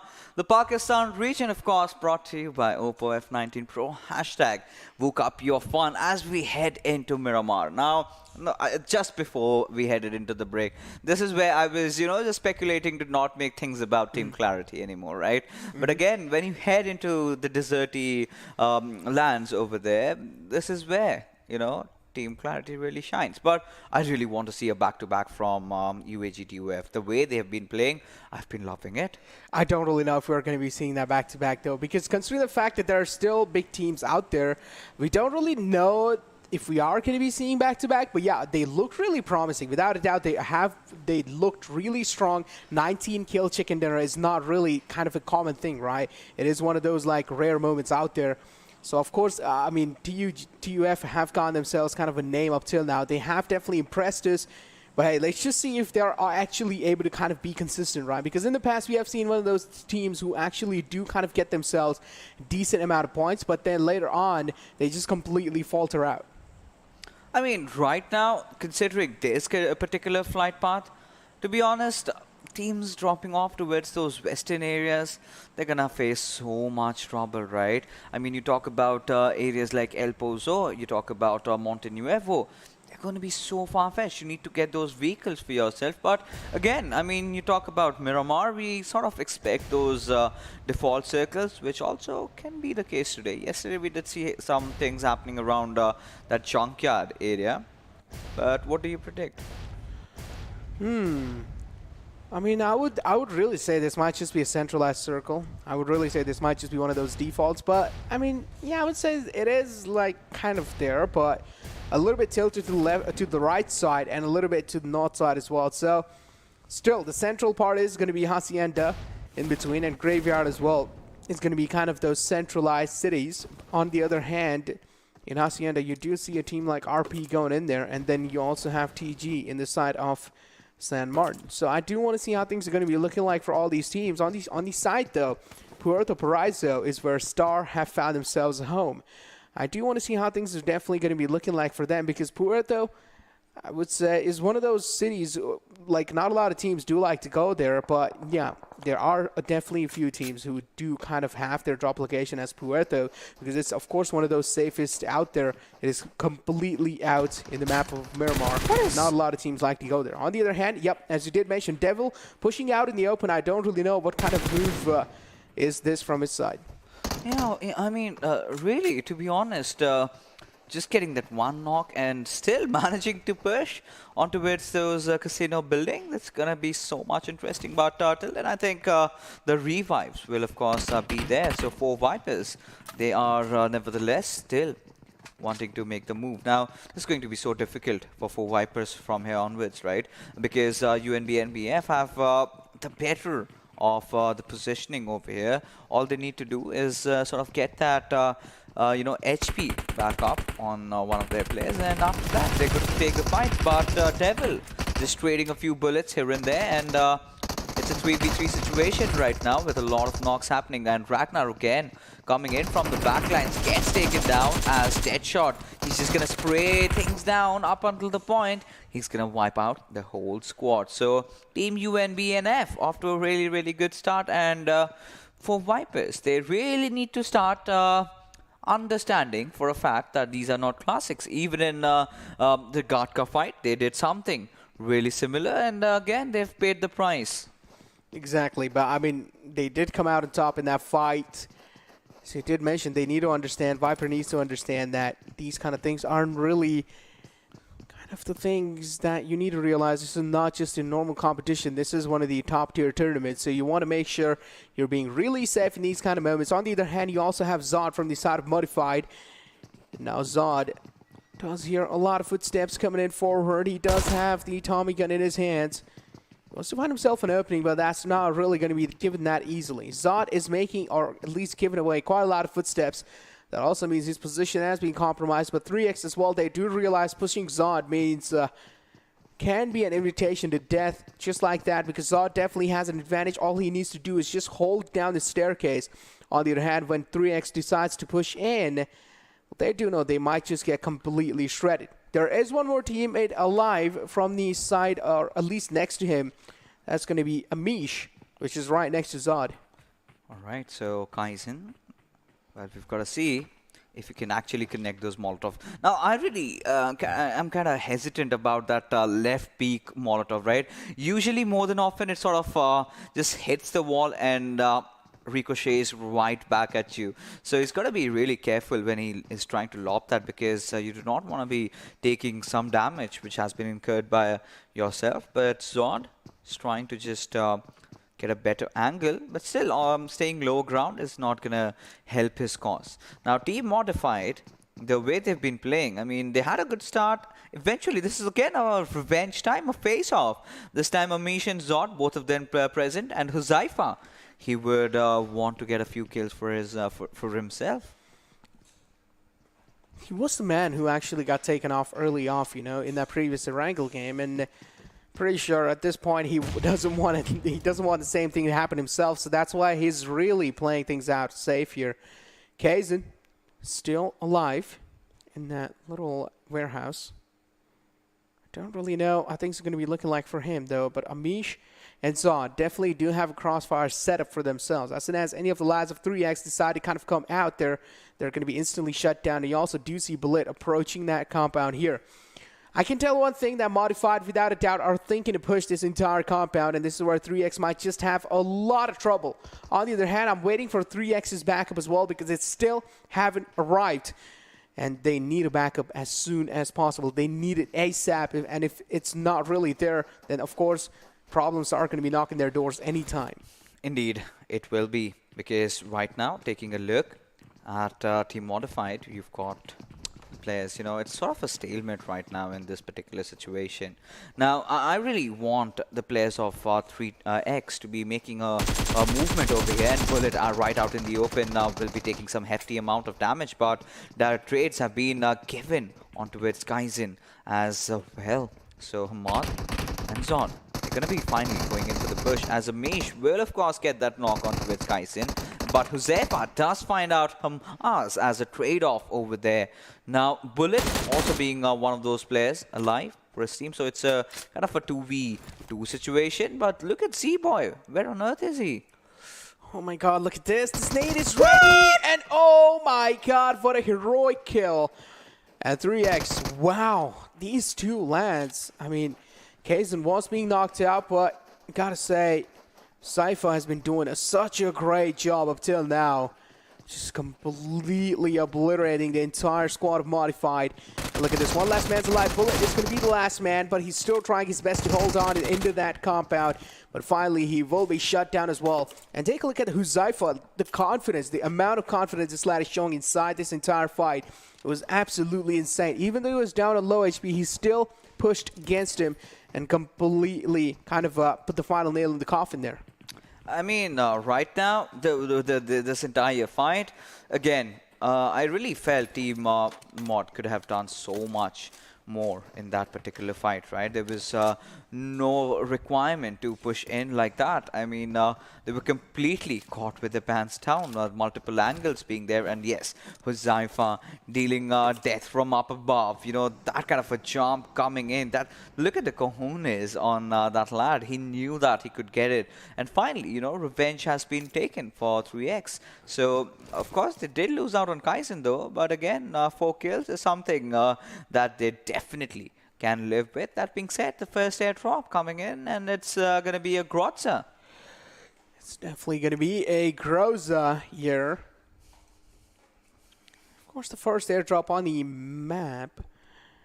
I do want to see now this time, I do want to see at least someone actually going for it, because there's a decent amount of teams right next to it, right? You also do see Team TG. You also do see Crown Holders right next to it as well. And take a look at the circle shift. I mean, pretty much favoring the last that were in Hacienda del Patron, and pretty much there are a lot of teams already in the central part. So all the other teams, teams like TUF, teams like Clarity, teams like Star, and teams like COB, they're going to be having a tough time to actually find their mark in the center of the map or in the center of the circle. So that is definitely going to be a little problematic for them. But UNB, on the other hand, still in Picado. They haven't really left out of that, or it's going to be NF. They still haven't left out of that Picado area, which is fine. Maybe they're still opting loot out, which is understandable. As long as they are getting themselves a comfortable loot, that's what really matters, especially in the map of Miramar, because you never know, right? The zone can take any kind of critical shifts anytime soon. TUF as well getting engaged in a fight against the lads of 3X. 3X already has one casualty on their name, as we did see Kaizen being taken out. I'm hoping TUF to actually have a massive edge over the lads of 3X, but let's just see how things are going to be looking like. Z-Boy, on the other hand, from the side of 3X, well, he has found himself in quite a tricky spot, I would like to say, because he's out in the open, and I don't really know how he's going to be making it out alive from this spot. I mean, right now, Z-Boy, yeah, I mean, completely agree with you. Look at the rock that he's just being holding up to. I mean, he's going to take a few shots onto it, Edgar, but his teammates are right there. Look at Thor. If he sort of gets a better angle onto it, Z-Boy, he's basically done. But now, Team UAF, all right, Virus spotting out Baba any single moment. He's going to take shots at them, but he's sort of maintaining his anonymity just to make sure that, you know, once they go towards Z-Boy, he's going to flank them from behind. Now, Huzaifa spotted right out in the open. He's going to get taken down. And even Baba does not have a lot of HP to work around with. And eventually, there you have it, Team UAG wiping out Team 3 times. And this is where they started speculating could have been a really good game. But they've been wiped out. Yeah, I mean, they did start the kind of map off on Miramar, kind of on a good note, but, well, the good note wasn't really able to last for long because TUF was right there, and they completely just took him out the game instantly. On the other hand, Virus with quite a wicked driving, I'd like to say. Finally, he does realize it's down low. TUF are taking their sweet little time to actually make it inside the circle. They've already found themselves 3 kills. Again, I mean, I would say they are on a good note. And as long as they are going to be finding themselves a decent positioning inside the late game circles, I know that we are going to be seeing that domination coming in from their side. TUF, though, their main kind of focus here is to actually be as comfortable as possible, especially when it comes to gathering that loot. Airdrop 2 on the board is going to be the AWM, with of course the level 3 gear and the ATAX. I do want to see which team actually goes for it, because crown holders were kind of close to it. I wouldn't really say they were too close. Yeah, but they still have a decent amount of distance to cover if they actually do want to go for that. On the other hand, UNB, which is NF, they're quite close to the airdrop. They can actually try and go for it, especially when they try to make it inside the zone, or at least in the central part. I mean, right now, like you said, you know, taking a look at the circle, this can go either ways, right? We can look at maybe a Hacienda del Patron circle, or maybe those hills around it, and that is where it has indeed gone, right? A kind of predictable circle, but now, you know, so many teams are on that southeastern side and the eastern side respectively. They will have to get in, so it's going to be really difficult. Now the graveyard compounds are still up for grabs, so that is one area where teams might capitalize. I really like the pathing for Team UAG TUF. Now they're going to get in, they're going to get that high ground advantage for themselves. The hilly area just southern side of San Martin. So that's going to really help them, you know, sort of get that higher altitude, spot out players from the part of raid. But 1920 in a bit of pickle as they've gone against Reaper X. Exactly, 1920 now pushing against Reaper X here. I'm pretty sure Vampire does hear that push coming in forward. Vampire, though, is pretty much just hiding inside the little compound. He doesn't want to die. He's not really going to be moving an inch. But hey, he gets spotted out. It's going to be the lads of 1920 pretty much taking him out the game as well. Raza is there. He's trying to scout out the compound as well. He's making sure at least the surroundings are looking clear. On the other hand, Execute Team X, they have found themselves an opening, and I'm pretty sure they are going to be trying to at least work around it for now. Portal Esports, on the other hand, as well. Previous game wasn't really there, but I'm expecting Portal Esports to at least push against the lads of 1920 as soon as they find themselves an opening, and the opening is what they're really looking for. Well, still, I'm yet to see those shots being taken. Now, Portal Esports, they've sort of been really absent, right? Even in the first game, after the, having that high ground in Mount Everest, they did not do much. Now Team Frost in a bit of a situation. Klaus being taken out, back to the two last players surviving. It's going to be Passive and Leo 69 against the likes of Reaper X. I really want to see as to how they're going to perform. Brown is on the back lines. I think he's the one anchor who sort of can save them. But does he have enough angle on the players? That's the bigger question. Now, Passive IGL taking such a position, I really do not know why he's done that. Unless and until you're trying to close in on Reaper X, this lower ground position is highly not recommended. Exactly. This low ground position, as you did mention, is definitely not recommended. Not just this, any kind of lower ground position is never recommended, because the team that is on the high ground, they definitely have a lot of advantage on you, without a doubt. And you don't really want these kind of things to happen. Portal Esports, though, they are quite separated out. We do see that 3-1 split coming in forward. And still, I mean, Momtu is going to be the lad. He does realize there's one more team, which is going to be 1920 right next to them, and he just doesn't know how to react accordingly. 50 players alive, 13 teams in total, and still, things quite looking shaky up till now. Portal Esports, I do like the safer approach being taken inside this game, but they need to realize that they need to kind of cross through 1920 here to actually make their mark inside the circle. And if they want to go inside, that means they will have to fight 1920. They can try and wrap around, but there is one more team waiting right over there for them. And I feel like over here, Team Portal Esports is going to be in a massive world of trouble, because there is one more team right in the front lines. It's going to be the lads of Team Star. They are also kind of separated out, but the problem here is that Team Star are on a disadvantage because they have the lower ground. On the other hand, Team Portal Esports have the high ground, but they're getting shot at from the different angle. Yeah, they indeed are, but not to happen that high ground. Like you said, we'll get that first knock, eventually just getting taken down. And now this fight has sort of come down to a 2v3 situation. We've got Mom2 and Hacker also chiming in, but look at Fury's position. If he sort of can get an open angle, which he indeed has, but he's sort of whipping those shots, is he? Yep, he's missing quite a lot of shots. Mom2 has thrown out in the open. Finally, he does connect those crucial shots, though. But hey, missed like a lot of times. But hey, as long as you're able to kind of retreat back, and as long as you're actually able to make things happen. This time, though, he's not really going to be able to get the second knock. Juicy denies it instantly. And Juicy, though, is barely alive on the nick of HP. I'm pretty sure he's going for that confirmation as well. That's what he really wants to do. But over here, Team Star, Anonymous, is still alive. He has shrouded himself in the smoke. Zyro is well alive.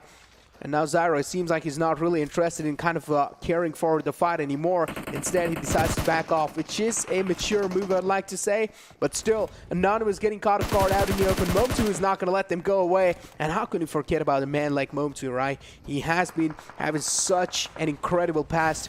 Of course, in the PMCC, he was one of the players out there who was in the kill leaders.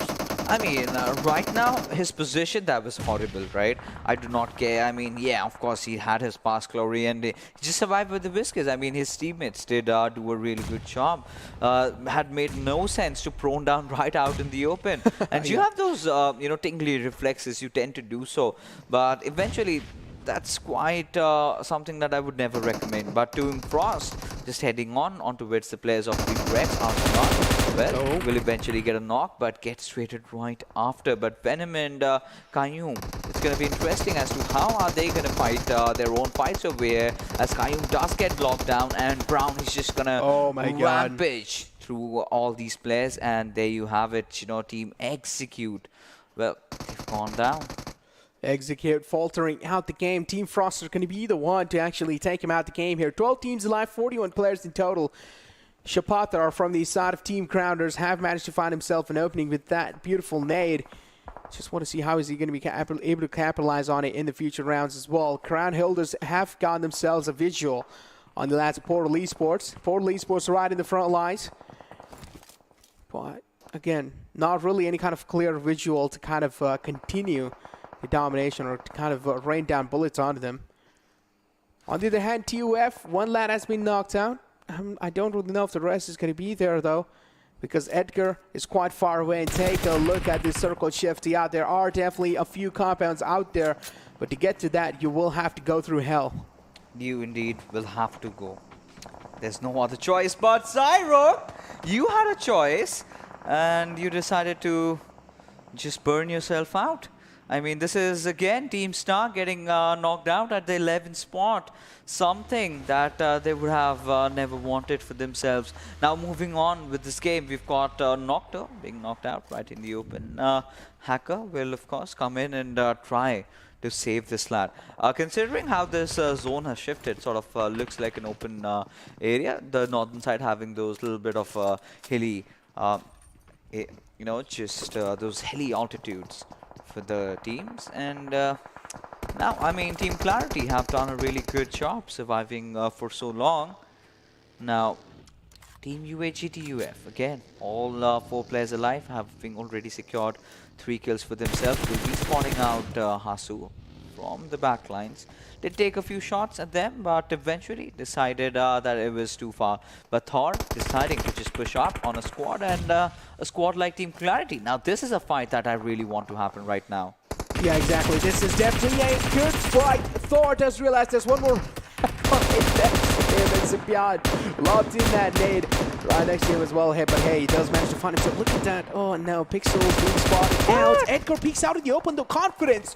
Oh my god, with that initial move, Edgar has won my heart. The confidence that Edgar's shown, even though his position was being compromised, still peeks out in the open. He just doesn't care who's approaching him, but finally will be shut down by 420 boy there from the side of Clarity Esports. Well, at least looking quite great. I mean, right now they took a lot on their plate that they could chew, right? You know, starting off this fight, they were looking really good, getting that first knock onto Zibian.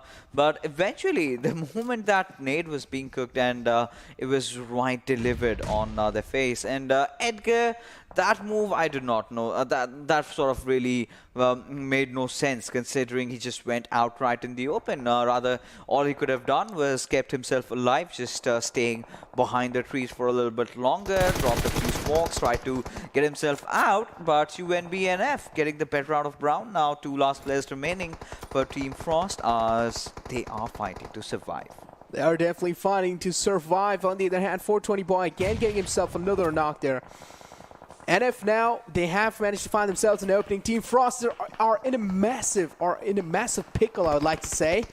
One man has been taken down. That means there is a lot of pressure on themselves. Ghost is going to be the man to actually watch out for the surroundings. And again, one more lad being taken out. NF is going to be the man to actually be knocked out this time. Max NF is so unfortunate. Clarity is just over and over pressuring the lads of NF. And Ghost now, take a look at the approach he's making, pretty much out in the open. He's not scared of anyone. Clarity, they are trying to confirm the kill, but this time NF are doing a great job utilizing those utilities in the nick of time. The precision is definitely there when it comes to those smokes, but hey, it's not really going to be providing the cover that they needed, because from the front lines, Frost decided to strike in, confirm the kill as well. Ghost being knocked out. He does have that little smoke, but hey, it's going to be fading away anytime soon now. On the other hand, Crown holders as well did try to get inside that buggy out in the open. I don't really know what he was thinking, and Eraser is going to be the man to almost get erased out of the game. But Frost as well from the backlines are getting shot at again. NF, this fight is just like sandwich, right? You do have a team like Frost in between, but Frost are trying to fight back on both of them, in the front lines and in the back lines again. I mean, take a look at Team Frost. I love them, right? The way they're surviving so long. I mean, I'm rather surprised, but now they have to get inside. Leo69 is just trying to find a few players here and there, but the crown holders have got the better out of the boys from Team Clarity, right? 2 of those players being knocked out. He's going to, of course, lob a grenade. And if that sort of connects, then that's a really good way. He can get a few kills more, but I think the players of Team Clarity are sort of slowly closing in. Now finally we do witness Team Frost being wiped out, but Dani somehow he needs to make it in to safe covers, or else he's basically done. But the way he's bleeding, is there anyone who's gonna take him, you know, give him a revive? But here we have the boys from Reaper X going after Team Ivy. Reaper X are trying their best to fight back, but this time he got caught off guard in the open. And of course, he will be instantly taken down, and it's going to be Hipar, who unfortunately got caught off guard in the open. Husney still alive. He's pretty much taking the rest back onto Hipar there. Hopefully he's able to get it back up, but 420 Boy again out in the open. The only cover that he has is that Bucky and that Smoke. Flex, as I did mention, one lad was knocked out, but the rest has been stuck. It's going to be Fate. But the nade was being lobbed in that direction. I don't really think so. The nade is able to connect until now. But Clarity are trying to fight back. And NF getting turned on pretty much. 420 doing a great job taking down the lads of NF slowly and steadily. They're making them crumble down back on their feet. On the other hand, Team Grounders as well. Again on their receiving end against the lads of Flex. I would say Flex are doing quite a great job, even though they are on the descending side. They are out in the open. The only things they have for cover are going to be the smokes, but take a look at that. They're trying their best to fight back in this moment. Hansi is going to be the lad to actually push against him. Yet, oh no, the last man falls down, and that's going to be it. Daddy being taken down as well, and of course Dr. Fate not really able to make it out alive from that situation. I mean, Reaper X, well, surviving by the whiskers for now. But UNBNF, alright, they did a pretty decent job, you know, going up against a lot of big teams, but it was all they could do. Now, Zibian and 420, the last two solo players surviving for Team Clarity over there. Now, we've got Team Grounders trying to edge in, and again, Zibian has been knocked out, and 420 is just the final player surviving. Not anymore, as Team Clarity go down on the 4th spot, leaving us with just 3 teams. And of course, crown holders, now they have a really good chance considering how the circle has really panned out. The way they play as a position, I think Hasu might have spotted out Blaze, but he's rather focused on the players of Reaper X. So Hasni and Hipper, both these players alive, have of course seen Hasni in the NC representing test officials. So gotta see, you know, in Miramar as to how he and his team really survive till the end. Can they get the chicken dinner? That's the big question. Definitely, that is a big question. But crown holders inside this entire situation, they have a massive advantage, and that's going to be the manpower advantage. They have one more man alive. Yep. They have one more man alive. And take a look at that. The positioning as well. As you did mention, they do have the circle in their favor. They also do have one of the best covers they can ask for, pretty much.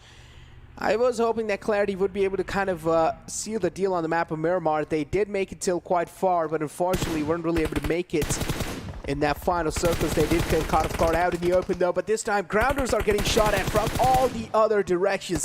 Zigsaw is trying his best to fight back in this situation, but things are really not going to be that easy as you think. Hasu as well tried to confirm that kill, and yes, finally he is able to confirm the kill onto Hasni. So at least he is going to be a little bit of that should be a little bit of sigh of relief for him. And now Hasu does realize Hipar is right in the front line, so at least with that kind of initial spray, even crown holders I'm expecting, they do know his positioning. That nade is quite close. Yes, it was. Did deal damage, but wasn't really enough. Only 20 damage coming out from that nade. Right now, crown holders, you know, just having the covers out of those water tanks over there, they're looking so good. Now, Hipper, he's sort of given his position away. I think crown holders do know exactly where he is, but you know, now they really want to deal with the grounders. Now, again, Zigsaw being taken out from the equation. Well, Cruel has been spotted out as Hasu. He's trying to put the fight alive, but that's all he could do, right? Now, in a 1v1v3 situation, I really like the odds on crown holders. As long as they do not make any blunders, this game is pretty much theirs. Exactly. As you did mention, as long as they don't really make any blunders, this game is definitely theirs. And now Hasu again does realize there is one more player in the front lines, but he needs to move inside the circle. And how is he going to be doing so? Because he just doesn't have any cover. Well, for now, it's looking quite great, but the circle, if it shifts away from them, I'm pretty sure problems are going to be knocking his door anytime soon. Hipar being taken out by the play zone, the last man being taken care by the crown holders, and it seems like they are really the crown holders on the map of Miramar, getting themselves that chicken dinner. Yeah. And I would say quite a decent victory, not really, of course, a banger one, but hey, I would say it's a great way to start the day off. Yeah, of course. I mean, again, this is where consistency really comes into action, right? Both these teams, rather Team Crown Holders and even the Grounders, right? I really liked how they played in Erangel. Team Grounders, I believe, had the 3rd spot, and after that, you know, again, top 3 is something that is really going to help their cause on the longer run. Now, considering crown holders, it was pretty simple to break things down, right? The only challenge they had initially was against Team Clarity. They did manage to knock down 2 of their players. Of course, one of them did get those res back up, but eventually Clarity were dealt with by a completely different squad. Now, again, Team Crown holders knew that all they need to do is just stay behind the right cover, and they had those 4 tanks to play around with, so not giving away a lot of position. Again, Reaper X and the grounders were right beside each other, just those little ridges separating them. And once they knew that, all right, we can go after the players. Once Hasni was dealt with, I think that's where the chances for Team Reaper X kind of slimmed out. But again, props to grounders to put up a good show, or to at least try. And I'm really liking how Hasu has been playing lately. Yeah, it definitely was, or I would say it definitely had some great moments there, without a doubt. But Clarity, again, I mean, we had expectations, as I did mention, we had expectations of them actually winning the game, but unfortunately they weren't really able to do so. Yeah. But hey, crown holders actually coming out on top in that previous game. I would say valiant efforts from the teams, but unfortunately in the end, just because the circle was out in the open, I would say a lot of things actually did went south, and crown holders being the one, they actually had quite a great positioning, right? And they also had the circle favoring them in the late game situation. So I would say that just played a massive role in them actually winning. Yeah, and of course, the man advantage, right? But, well, the MVP will, of course, go down to Deadshot from Team UNBNF. This player has really impressed us with the way this team played. They've definitely got no fear. So 5 kills, 843 damage. So again, if you have to talk about the big fights, had to be between the boys of Clarity and TUF going up against each other. And well, this time I really did not like the push coming in from TUF. This is where they looked really cocky first. Despite the fact they did not get any knock, they just directly pushed on towards Clarity, and they had to pay the price.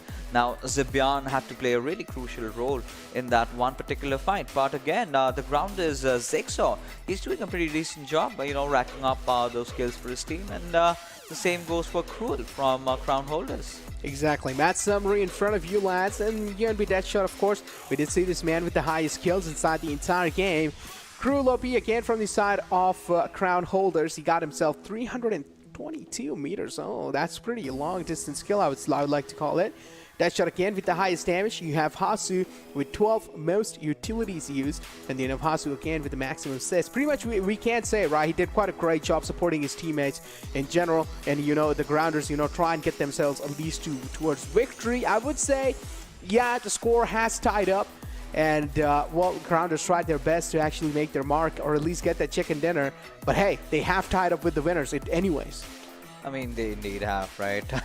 But, well, I mean, 9 kills, 21-21, it's fine. Yeah. But going down, Clarity, well, considering how their first game went, I think this is a good comeback, right? 6 kills for them in terms of position points also. They had racked up quite some more. And Reaper X, 7 kills. So this is where Team Reaper X is starting to look really, really deadly. Team Frost, you got a feel for them, right? Right from the very get-go, they were in so many different fights. And UAG TUF did wipe out the players of Team Modified, I believe. No, I think it was the one that they... Which was that one team? I mean, Modified did get wiped out by... Was I think so early off. They got eliminated pretty early off. Yeah, I mean, UAGTUF went after the team that wiped out Team Modified, right? Yeah. 3x. They were 3x. Yeah, 3x. Yeah, 3x. They were 3x. Yeah, turning old already. But now let's take a look at the Oppo moments of the evening. And in fact, it's this particular games as we do see these fights. Now, this is where I would really want to see that initial fight. Yes, UNB and VF just being pushed on by 4 White. I have no idea what on earth were they even thinking. Trying to pull off something like that, and Deadshot really was so handy. This is where I would love to see Huzaifa, just taking that plunge. Look at him go. Yeah, just this is it. Oh my god.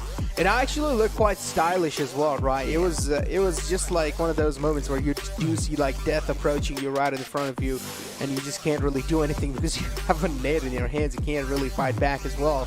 And Uzaifa as well was really down low. This is where he has kind of shown his impact in the game, right? I mean, and in the previous map of Erangel, he got eliminated early off. Unfortunately, he didn't really have any weapon to fight back with. But in this game, I would say he has shown his impact without a doubt.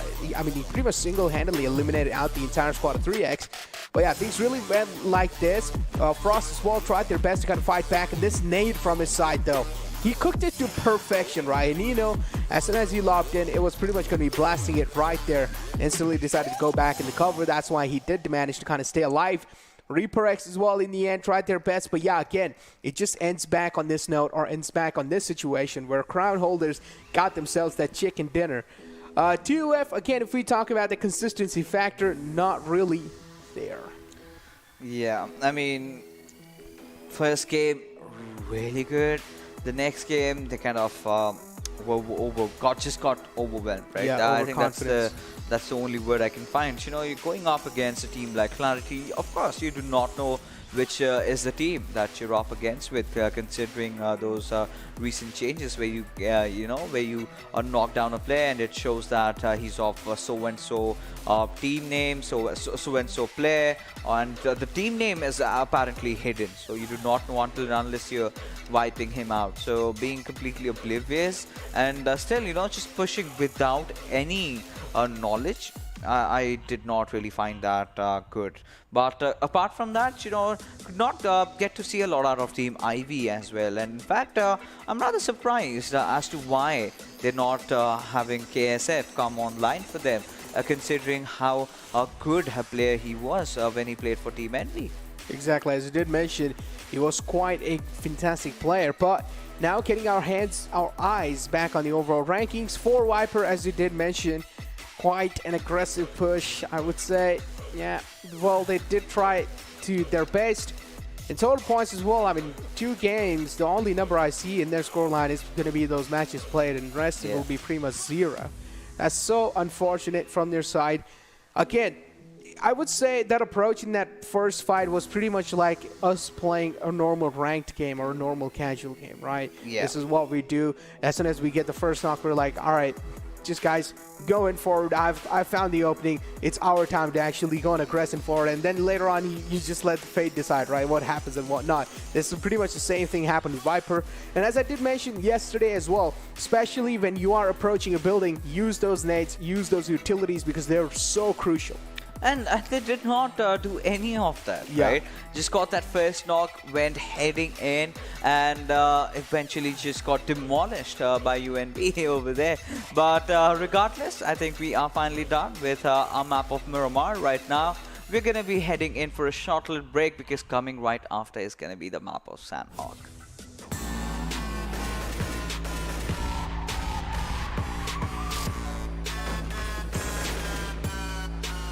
Here we go now.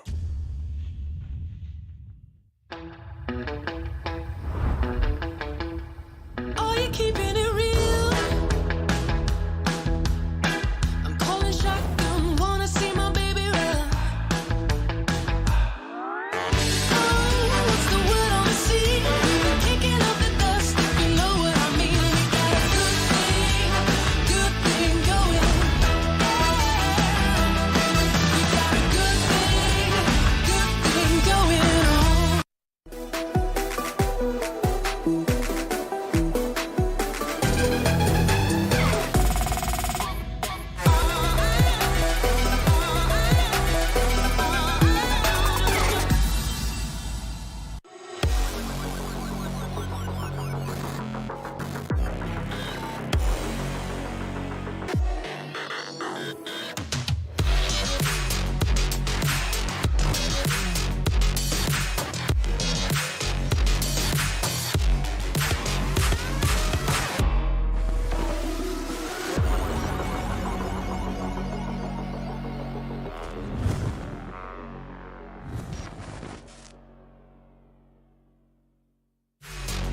Hello and welcome back, ladies and gentlemen. You are watching the PUBG Mobile Club Open Fall Split 2021, brought to you by Oppo F19 Pro. Hashtag book up your fun as we head into the map of Sanhok. I mean, again, this is a map where things tend to get really unpredictable, right? And this is where you would want to see the rather newer teams kind of coming in and getting the win. And talking about the newer teams, I mean, right now only we just got crown holders getting that glory for themselves, and even TUF in the first game were absolutely explosive. Now it all comes down to whether or not a team is deciding to be consistent. We did see the grounders being really consistent. I think maybe a chicken dinner is coming for them in this one, possibly.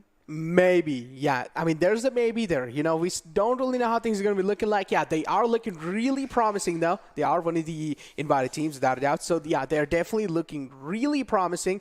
But still, we don't really know what to expect, right? I mean, considering the fact, taking a look at the previous game, did quite good. But again, I have been always saying this Sanhok is a map which is heavily unpredictable. Anything can happen, and it's a zone-favored map, right? The way the zone moves, you need to respect it and need to move in as quick as possible. This is where the main problem is, right? On the other hand, I mean, if you take a look at maps like Erangel, right? Yeah, it is fine. You need to move in forward if you actually want to get in the central part. It's not the same thing with Sanhok. You need to actually make your mark no matter wherever you want as quick as possible, because of course the shorter map, I've said this as well, and even if the circle pretty much moves down to the smallest, well, you already have the circles being filled up with a lot of teams, so at least you need to be one of those first teams, I would say, to actually make your mark in those circles. Yeah, you need to hold that center in that note. We do see the flight path trajectory just cutting on through boot camp, so it's really gonna, be interesting to see which is that one team who's going to be making that ballsy decision to be dropping off over there. But right now we do have again Team Star and Team Modify again going up against each other. So that is sort of going to be really interesting, dropping off as far as Cow, and would not really see clashes right off the bat over there in that position, because look at this, boot camp is empty. Exactly, as I did mention, the boot camp is completely empty, but NF as well is quite close, so we don't really know if they're actually going to be going for that, because I'm pretty sure when they actually dropped there, NF must have seen who dropped in there and who not. So at least NF, maybe they will be approaching, but still you don't really want to risk it, right? Especially considering the fact that these are the PMCOs. A lot of things are online, of course. The prize pool included, especially a slot for the PMPL in the future and a regional finals as well. But now, taking a look at Team Frost as well, they have gotten themselves quite a decent split, I would say. Nakam and Tambang are the places that they have been dropping in now. I'm expecting them to actually be pretty stacked up on the loot. Same thing goes with Portal Esports as well. They have gotten themselves the Ruins area. UNB right in the front lands, I would say. NF, again, they have dropped in the place where, if you remember, from the region of Nepal, a team like PMCO likes to drop in that region, and then they like to completely loot around that. But take a look at the circle shift as well, completely favoring the island that is on the bottom left. Yeah, I mean, I'm rather surprised. Now, this is really unique, right? But again, a hybrid circle. And this is where, like you said, UNB, NF, they have a very, very good chance. Yeah. But apparently, they are heading for boot camp. Now, this sort of slims their chances down because, yeah, this might be the best place for you to drop down in the classic games. But once you go to boot camp, coming out of it, safely is a big question, because it's so much out in the open, right? There's no cover for you. You've got those trenches, but teams can get a higher altitude, take you down easily if they want to do so. But taking a look over here, we've got the grounders having no trouble dropping off solo at the entire Western Island. So they're definitely going to have a really feasty loot. But I really like how Portal Esports have dropped off. So Portal Esports sort of having the similar sort of a gameplay like Team Freestyle displayed for us yesterday. Big names, but we haven't really seen a lot from their side. Definitely. I mean, seeing a lot. I mean, I would say this is just like, that was just like the, first day, right? And this as well is just like the second day, or pretty much the first day for Group C and D. So I feel like there's still a lot much more to come in the future. But clarity For now, I mean, we expected Clarity to pretty much enter the game like guns blazing. But it seems like inside here as well, they're taking such a safer approach, right? Maybe this is where they are kind of preparing for the future days. Maybe they actually do want to kind of play this game out as if like one of those scrims, right? To try and at least practice for the upcoming regional finals that are going to be here. So Clarity, that's why I feel like, or at least that's my theory behind it. That's why they're trying to play so safe. And as I did mention, Clarity, of course, Bublu is one of those teams who does like to kind of prioritize their positioning, right? That's where they really like to play around. So especially teams who do like to get the positioning first, they are one of the, kind of defensive styled teams. But right now, like you said, Clarity, this is where I would have really expected them to be, completely just rushing onto it, squads, try and, try to perfect your art of pushing onto it squad, because you basically have nothing to lose. We're going to see them, of course, in the PMPL, but now we've got the players over here trying. In fact, Team Execute. But look at 4 Vipers. Alright, Devil. He is indeed walking into harm's way.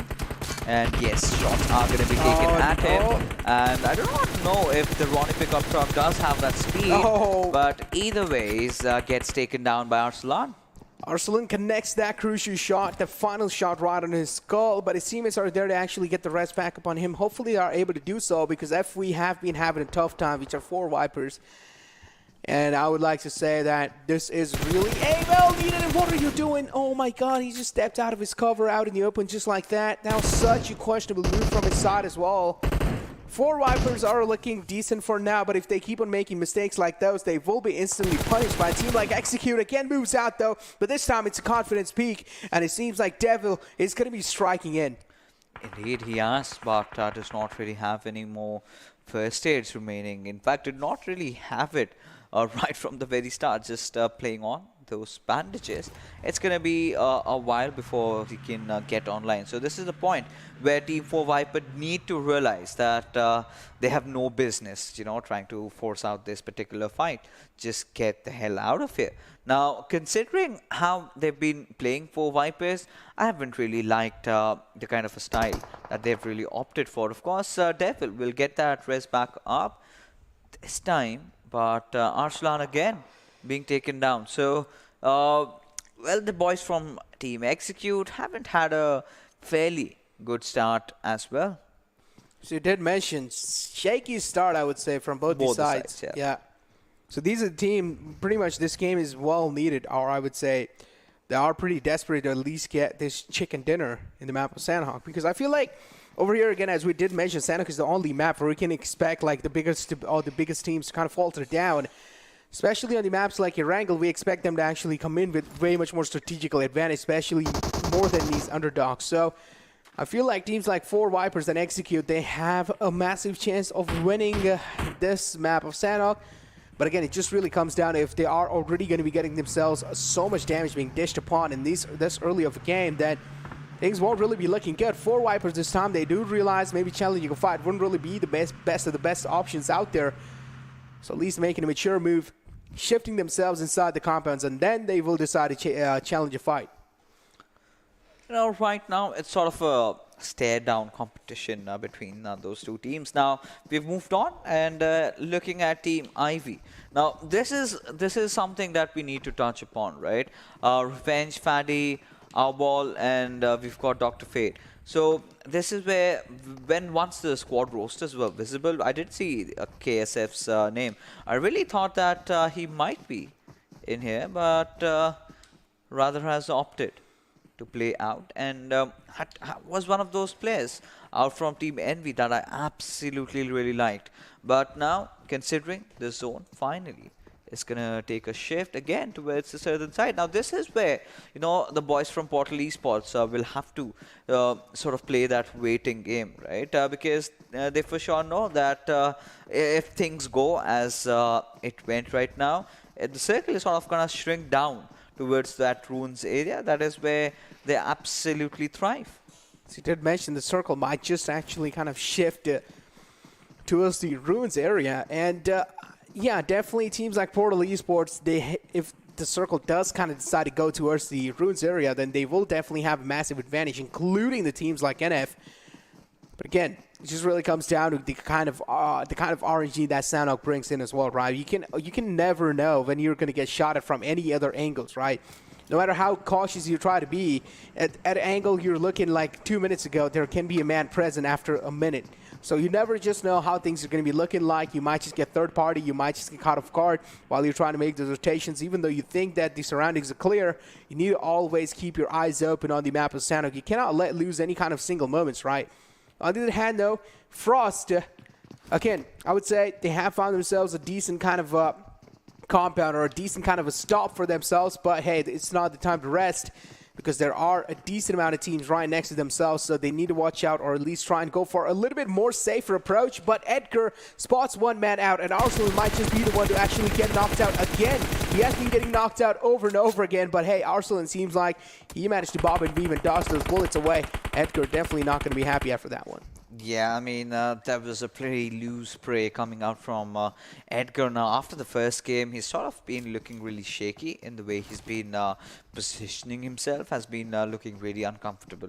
But this was a really good chance for him to, you know, find secure a knock. Now, taking a look at ESP, well, we've got to see if Team Execute can find something for them, but no, rather UAG TUF deciding to not engage in this particular fight. And I can completely understand why, because they want to have a good run in this one, and both these teams, they will have to get inside the circle, and it sort of really does not meet their objective right now. Exactly. It definitely doesn't really kind of look, getting inside the circle, yeah, but I feel like it's already like a little late, right? As I did mention, in the map of Sanhok, you need to be really quick on your feet. And it seems like already things have been a little late, but it's fine. Execute can still try to be those guardian angels and try and play on the edge lines, but it just really comes down, if there's a drastic shift away from you, then things won't really be looking that great. Now, again, Execute are going to be the lads to kind of just traverse around here and there in the edge lines of the circle, trying to find any kind of info or any kind of piece of info if they can. And look at the main problem here. Venom doesn't even have a helmet for himself. Ouch. You know, the loot is shaky. Yeah, I mean, he barely has anything at all.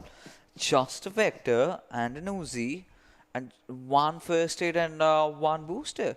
That's about it. That pretty much sums up all his loot. Now, we've got the boys from Team Ivy sort of closing in on towards 1920, who haven't really had a fair time today in both the matches that we did see them in, getting taken down early on. They've been looking really shaky. They really need to pick themselves up. Ivy, they do have a little suspicion, actually, that there just must be someone in the front lines, but still not really sure about that one. Don't really know how to actually react to that.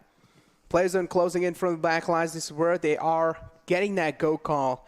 Ivy needs to move as quick as possible, or at least they need to be as quick as possible on their feet.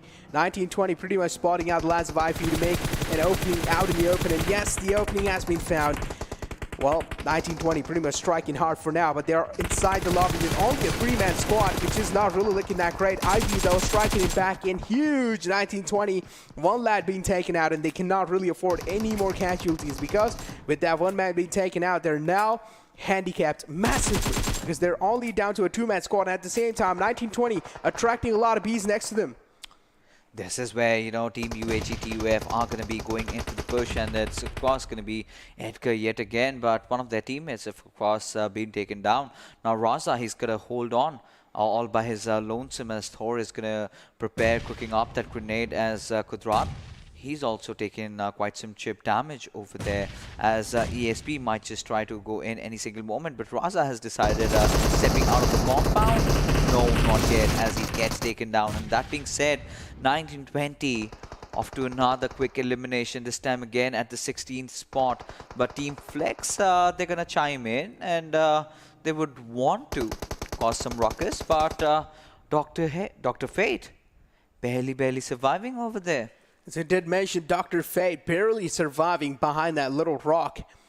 Modified Amish gets himself a knock as well against the Lands of Frost. Again, UAG2F pretty much striking it hard. Flex being shut down. One lad has been taken down. Dr. Fate trying to fight back in the position that he has gone for himself. But how is he going to be able to do so? Dr. Fate still behind that little positioning he has. He's getting shot at as well.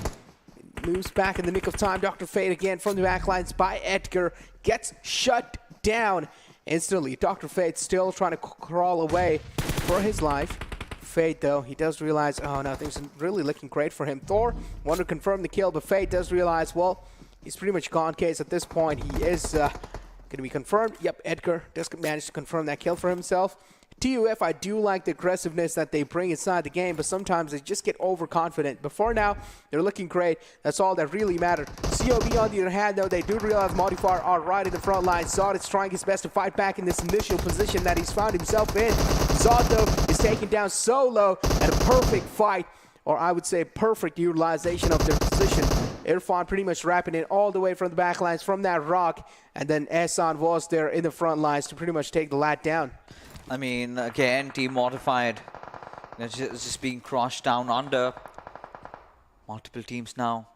Well, we've got the crown holders having that high ground. I think Taha's position might just barely be visible. Yes, indeed, he spots out Ahmad as well. But right now, he's got even bigger problems to deal with. And this sort of has been there with Team Modified right from the first game. I mean, they get the first knock, but eventually there's some or the other squad that finishes them off. But this one could nade, or rather a Molotov from Adam Kaur could have been really deadly. But Hamad still staying alive.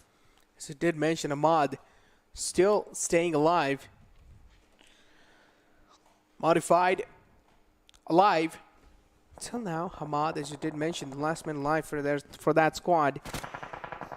RPX on the other hand, so many frags happening on the map, so many max being unloaded. At the same time, TUF as well stepping in against the lads of Execute.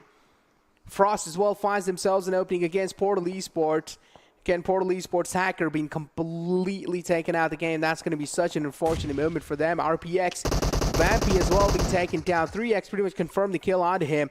And now it's going to be TUF versus 4Wiper. Let's see who actually comes out on top. And it seems like 4Wiper are doing a great job keeping 2F on their knees. But unfortunately now, they also do get third party, which is such an unfortunate moment for them.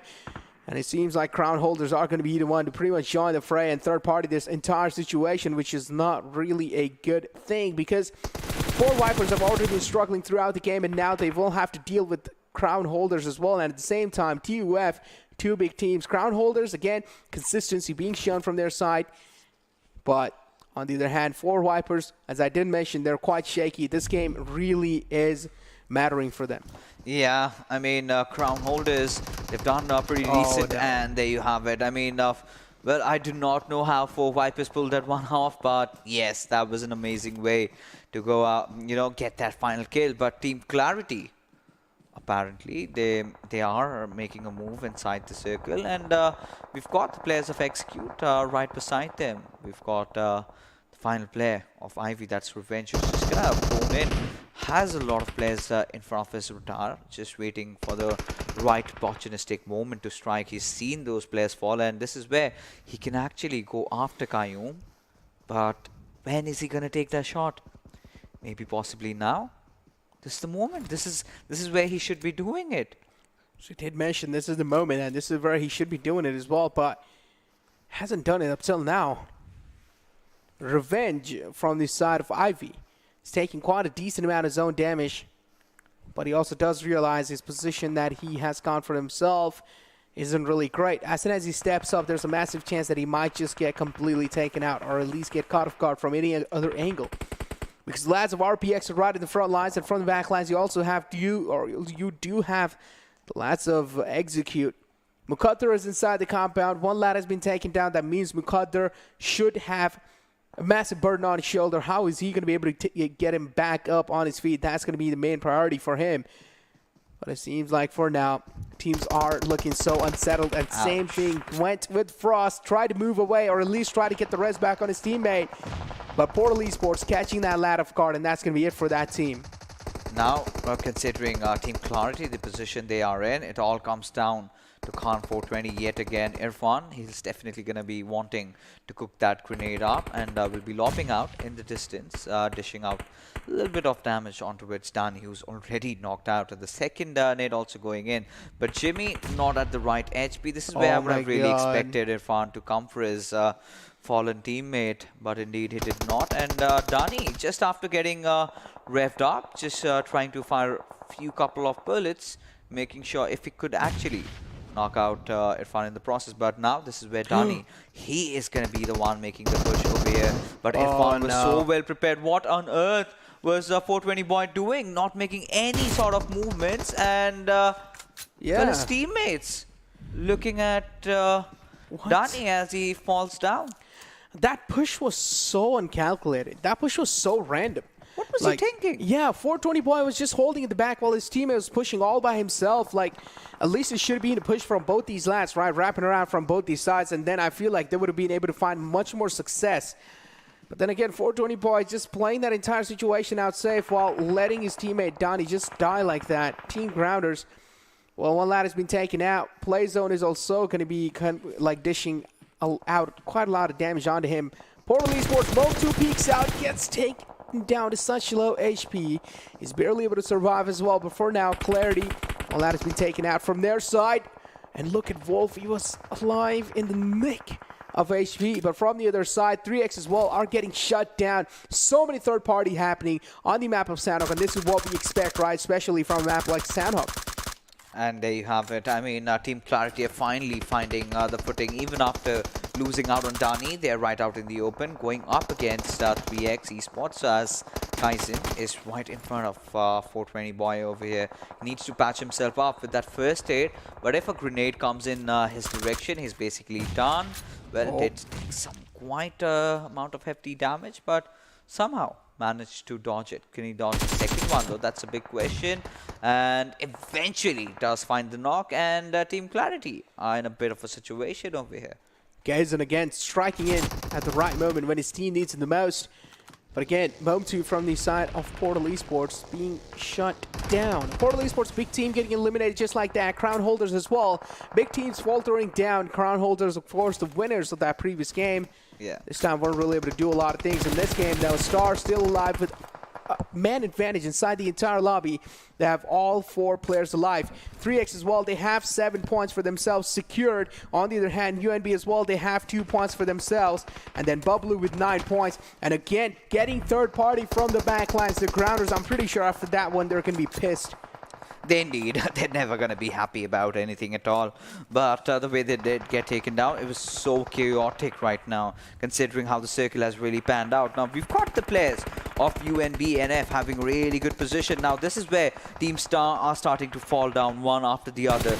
Now, we've got ZARAR, he's spotted out. Loser will also lose out on his life anytime soon. But Fury goes down. And Huzaifa still alive over here as Anonymous gets taken down. Now, Star was just a full-man squad. Now, they've been eliminated at the 5th spot. But this is a really good game considering for 3X. Now, the last player, Sebjan, did get taken down from the zone, and Clarity.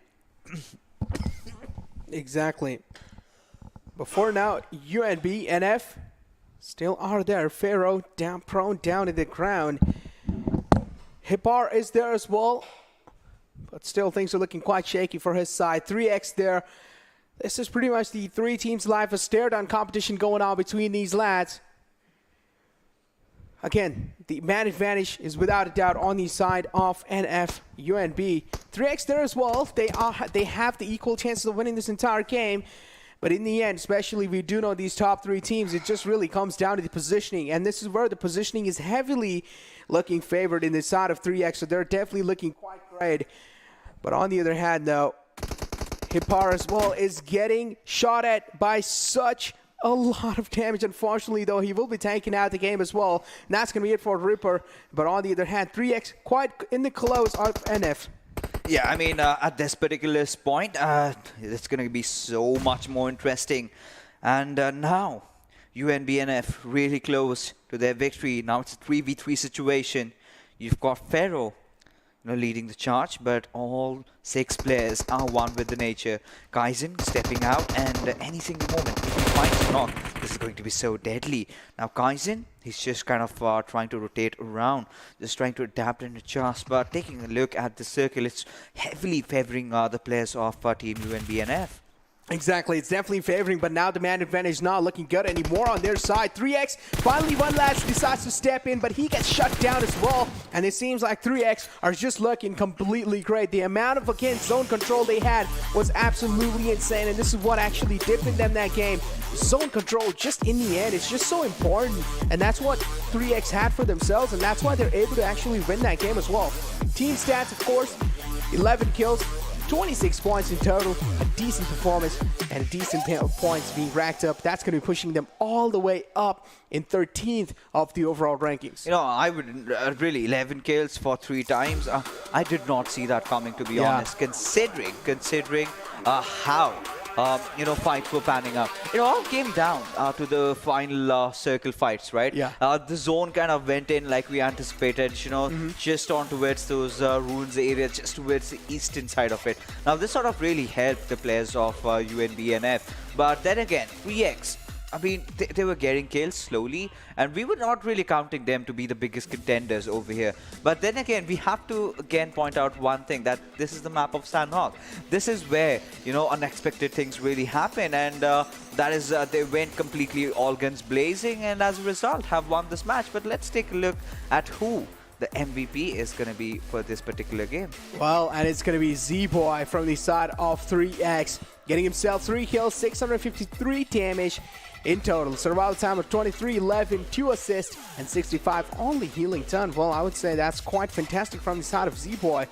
Well, 3x, I mean, again, a team, an expected team pretty much, just striking in, getting themselves that chicken dinner on the map of Sanhok. This is what we expected, right? We pretty much said that this time we're not really going to be seeing any known teams getting their mark on that or getting any chicken dinners. We're expecting those teams that are really not known in the map of Sanhok to actually get the chicken dinner, and this is what exactly happens. 3x, none of us expected 3x to actually decide or to actually have such a great performance in the map of Sanhok, but they do in the end of the day, and they actually do get themselves decent amount of points. On the other hand, COB as well, Irfan getting himself 3 kills, damage of 642, survival time was 1825. Well, in general, I would just say I'm pretty impressed by 3x. Yeah, I mean, 3x really did pull off some wonders out there. But in terms of match summary, I do see a lot out of the players of Team Clarity. And this is where, a lot of questionable decisions have been made by them, especially that one push by Danny. I mean, what on earth was he even thinking? I mean, again, where was the teamwork over there? That was completely lacking over there. Considering the moment he pushed on, I did see 2 of their players having a perfect flank angle for him, but nobody really came in to help him out. He was just knocked out and finished off before he even realized. Maybe just got too overconfident over there. But either ways, a really good game coming in from 3x, getting 26 points. But Team Clarity not far behind, having the 2nd spot. Again, this is where the team communication, I would say, team synergy was really seen lacking from the side of Clarity. But it's fun, considering the fact that they're just kind of, up till now, they haven't really been able to show themselves up. And we do know they're just playing this for fun, I would say. I don't even know at this point. But yeah, they're pretty much trying to play these things out for practice, and this is what they're exactly doing. But this is the final page of the match rankings. Take a look at the Oppo moments. I'm pretty sure things are going to be really interesting to see of how things really went down in the map of Sanhok, because I'm pretty sure we missed quite a lot of action there. Yeah, we indeed did. It was not just us missing out on the action, but in the open moments, we're gonna live them yet again. It was so fast-paced towards the very end that we did not see, Team 3x coming up with that one. But again, I mean, a few teams kind of messing things up, and one of them has to be 1920. I haven't really seen them popping off at all. And, well, Modified, the same storyline again. But Team 4 Viper really impressed me, going after it team like TUF and then just taking them down. This is one of those push that it was highly questionable. For Raptors, I would say when it comes to that confidence, they're definitely there. When it comes to that aim approach in the game as well, they're definitely there. But somewhere down the line, the team communication and team coordination, I would like to say, or team synergy just in general is really lacking from their side. So maybe in the future times, if they just keep on playing, I'm pretty sure there is a room for improvement without a doubt. But 3X in the end, completely just moving out the lads of UNB and getting themselves the chicken dinner. And hey, overall rankings right in front of you lads. Still, the Kings are going to be Solo Esports. No one from Group C and D is quite close to them. I would say, yeah, TUF have moved in quite close, including the Grounders. But hey, stealing that first spot away is going to be really tough. Yeah, I would say they are quite close. One more game, but I would say, yeah, it would still be a tough task, but let's just see how things are really looking like, right, in the future, because TUF is one of those teams. In the first game, yeah, we did see that consistency coming in through, but then later on, TUF are just not really able to show their mark. I mean, right now, yeah, like you said, I completely agree with you. The way they started off, I really thought after just that one game they're going to topple, Solo over, but that was definitely not the case. And as we move along, right, a lot of teams have stepped up, out of which UNBNF, Clarity and 3X. These are the three teams that we do see from CND coming in. Now, talking about these teams, right, these are the ones they have to be really careful, because let me remind you, ladies and gentlemen, only the top 14 are going to be qualifying, and will be joined by, of course, Team QWERTY and I8 in the finals, which is going to be even more exciting. But so far, what we've seen is few of the teams really trying. I mean, considering how the first two games went for Team 4 Viper, I think the game of Sanhok was much needed in terms of how it sort of instilled that confidence that yes, we can do it as well. And it all started off with Devil getting knocked out, and then he really recovered very well. And after that, he managed to knock down Arslan twice, but we do not know what awaits for Team X or maybe any other team over there. But either ways, now we're going to be heading for a short little break, because coming right after is going to be the final game of the evening.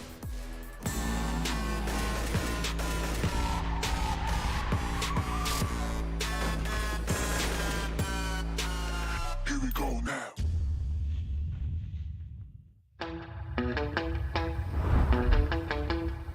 Are you keeping it real?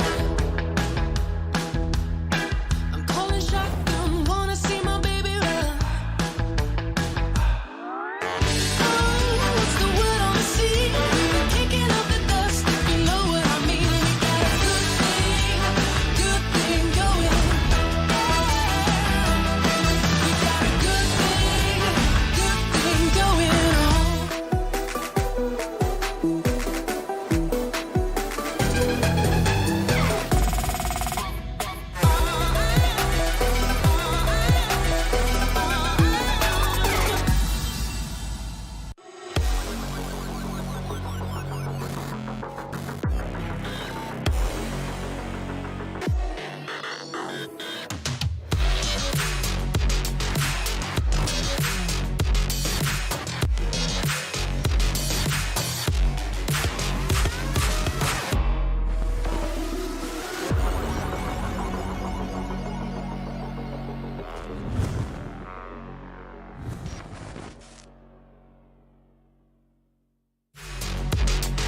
Hello and welcome back, ladies and gentlemen. You are watching the PMCO Fall Split 2021, the Pakistan region, of course, brought to you by Oppo F19 Pro.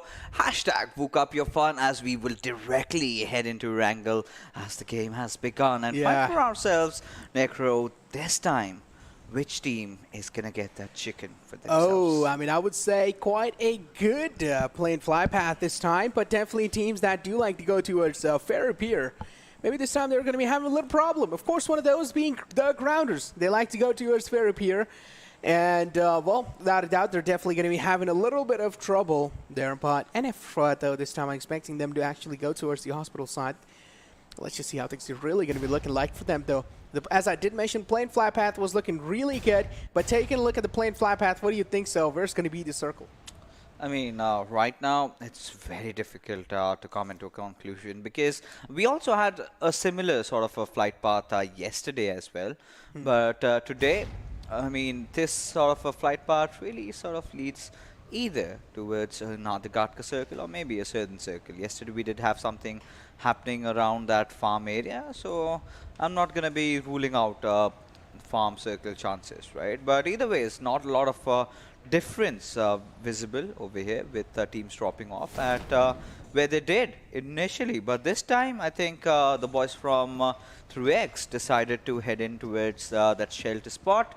But again, a western circle, and looks like it's going to be ending at Gatka again. Yeah, that's what I'm really thinking for. But one thing we definitely know is that Big Boy Mountain is going to be coming into play anytime soon here. TUF Edgar is there in the clotheslines of Georgia Pool. There is one more team right next to him. If I'm not really wrong, they're going to be crown holders. So definitely needs to watch out from that squad. Quraysh Esports, as always, they like to go towards that Georgia Pool Apartments area, as we have seen them do that since a couple of times, even in the past. But again, there is one more team, FW, all the way on the right side. They have managed to find themselves a safe spot in Lipovka. Now, without a doubt, a team like Portal Esports, we all do know they do like to go to Osmilta. That's where they have been going since a long time now. But 3X, I gotta say, I mean, Z-Boy, overall, you know, he has been doing quite decent. But Kazan as well, in the first game, I would say things went really shaky for him. But after that, I feel like Kazan has had a decent performance throughout the game. And same goes with Zayfa as well. I mean, right now, with the way things are going on, I really want to see, again, a Western Circle. So something that these teams have already dealt with in the first game, right? So they are going to be anticipating the threats that are going to be looming. What is going to be really important is how the circle takes a shift in after the third zone, right? Where does it go? Because the last time, it did have some areas of that Everest. So that sort of became really crucial in TUF getting that victory for themselves. But 3X Esports, I mean, Z-Boy is definitely feeling himself. This time, they've avoided that Gatka fight against Team Modified, so they're going to be happy about that. And again, the fact that all 4 players are still alive. As I did mention, the fact that all 4 players are still alive in the game, and good looking. Well, 3X, again, I mean, I'm expecting greatness out of them because, of course, yeah, they did win that previous game of Sanhok, but as we do know, Sanhok, when it comes to Sanhok, it also does bring a decent amount of RNG factor with it. So I do want to see 3X kind of make their mark, at least on a map like Erangel or Miramar. Take a look at the map as well. This is quite a great visual. Yeah, I mean, this is for the first time. Yeah. We're witnessing such a thing. If you could see more of that. I mean, that is something really interesting that I would like to have my eyes upon. Yeah. If the producer could hear us, if he could show that one again. That was so beautiful, isn't it? I mean, you're looking at it from a bird's eye view, and it looks like it's just a tiny box. That's how things are, right? That's how even planet Earth is like. I mean, you try to look at from the space, it certainly looks really small, really minuscule. Yeah, it looks like a small ball. Yeah. But yeah, again, I mean, yeah, getting our head back in the games here. Still, up till now, things are being taken really slow. So, one thing I've definitely noticed, if you do compare Group A and B and then C and D, is like C and D are way much more kind of cautious, I would say, Yeah. way much more defensive than Group A and B, because yesterday we did see, just action starting off from the Bay, but as I was talking about action instantly, we saw a lot of action over here in front of us. It's going to be IV finding themselves an opening on Venom being pretty much striking down with that UMP6. Yeah, I mean, right now, this is not the kind of a start that Team Execute would have wanted for themselves, but either ways, I think if we can spot down a wall that bull, then that can be really devastating. But yeah, he really dodged that grenade pretty well. But at the same time, the players of IV have just backed off, and Muqaddar, he's just waiting.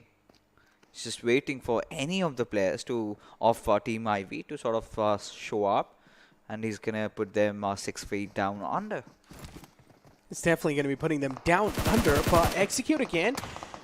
Venom on the receiving end decides to pretty much back off, but on the other hand, though, that's a great fight from the side of IV. That's going to be rewarding them by so much. Venom, he's going to be so disappointed in himself. It's the second time he's been knocked out in one single fight, and I'm pretty sure Venom is just not getting any chances to fight back at this moment, so I'm expecting him to be at least frustrated after that one. But look at that. Oh, so unfair. Execute. You can't really be taking that approaches or those kind of approaches in the game. It can be really devastating for your side of this. What exactly is happening, right? They're able to find themselves knocked, but they're also taking a lot of damage upon them. I don't really like the things that are being really shown from their side. Still being confirmed by the side of Arsenal, and same thing goes from the side of Ivy as well. They confirm the kill instantly. Yeah, they do.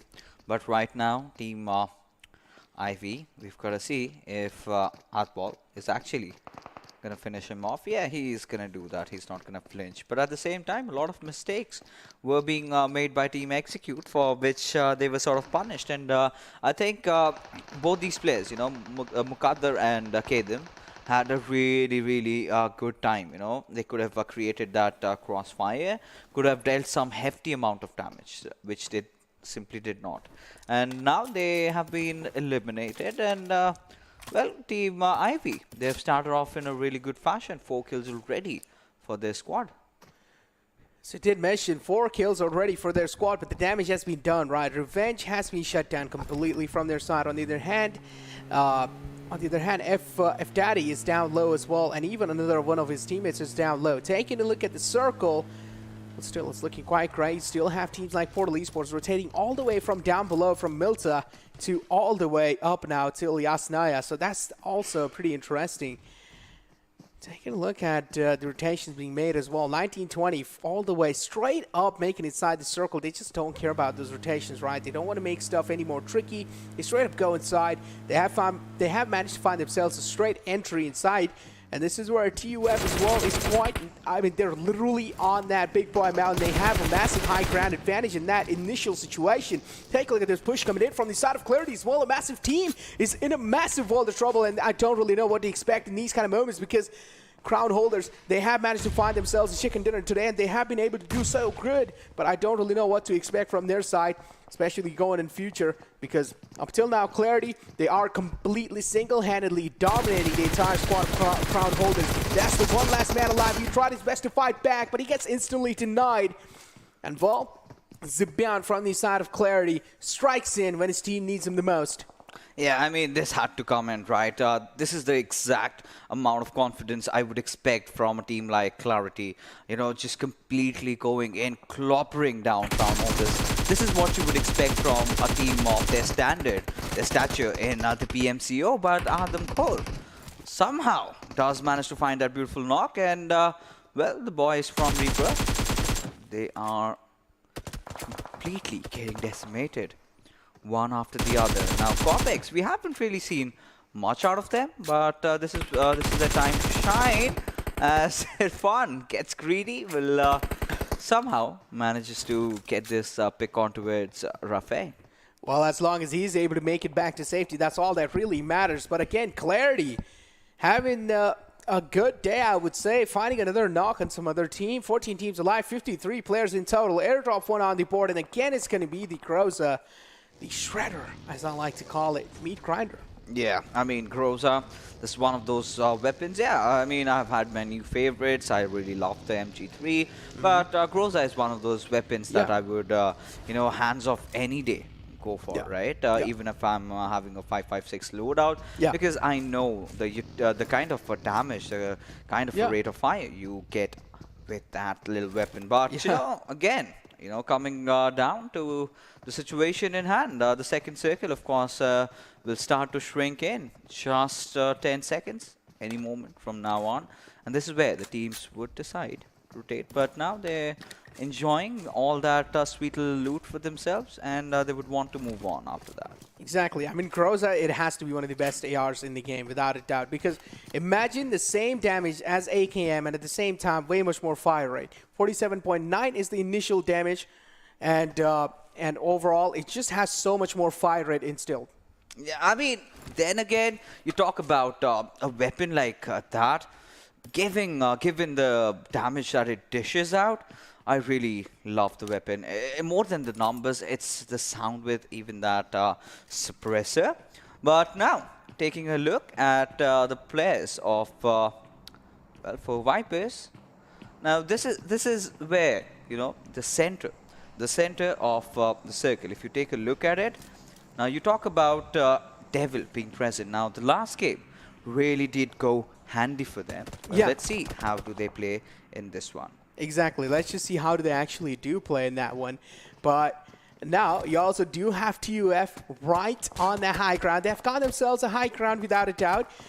And, well, I would say I just want to see how they actually do approach the rest of the game, right? Because, of course, it's going to be quite interesting to see. Portal Esports as well is right next to them. The Big Boy Mountain, we do know. I mean, yeah, if you do get a grip on it, then things are going to be really good. But, I mean, most of the times the circle doesn't really pan out on that Big Boy Mountain. So the main problem here is that when you do actually want to get down below and when you do actually want to rotate out in the open, that means you just don't have any more cover. You are so exposed, and you cannot really use that many smokes, right? You cannot just create an entire smoke pathing right from the top till below. So I feel like you are so vulnerable, even though, yeah, you do have a lot of advantage with that high ground, but especially leaving that high ground and pretty much try and get back into safety, I feel like is one of the most toughest tasks. And let's just see how TUF manages to execute that.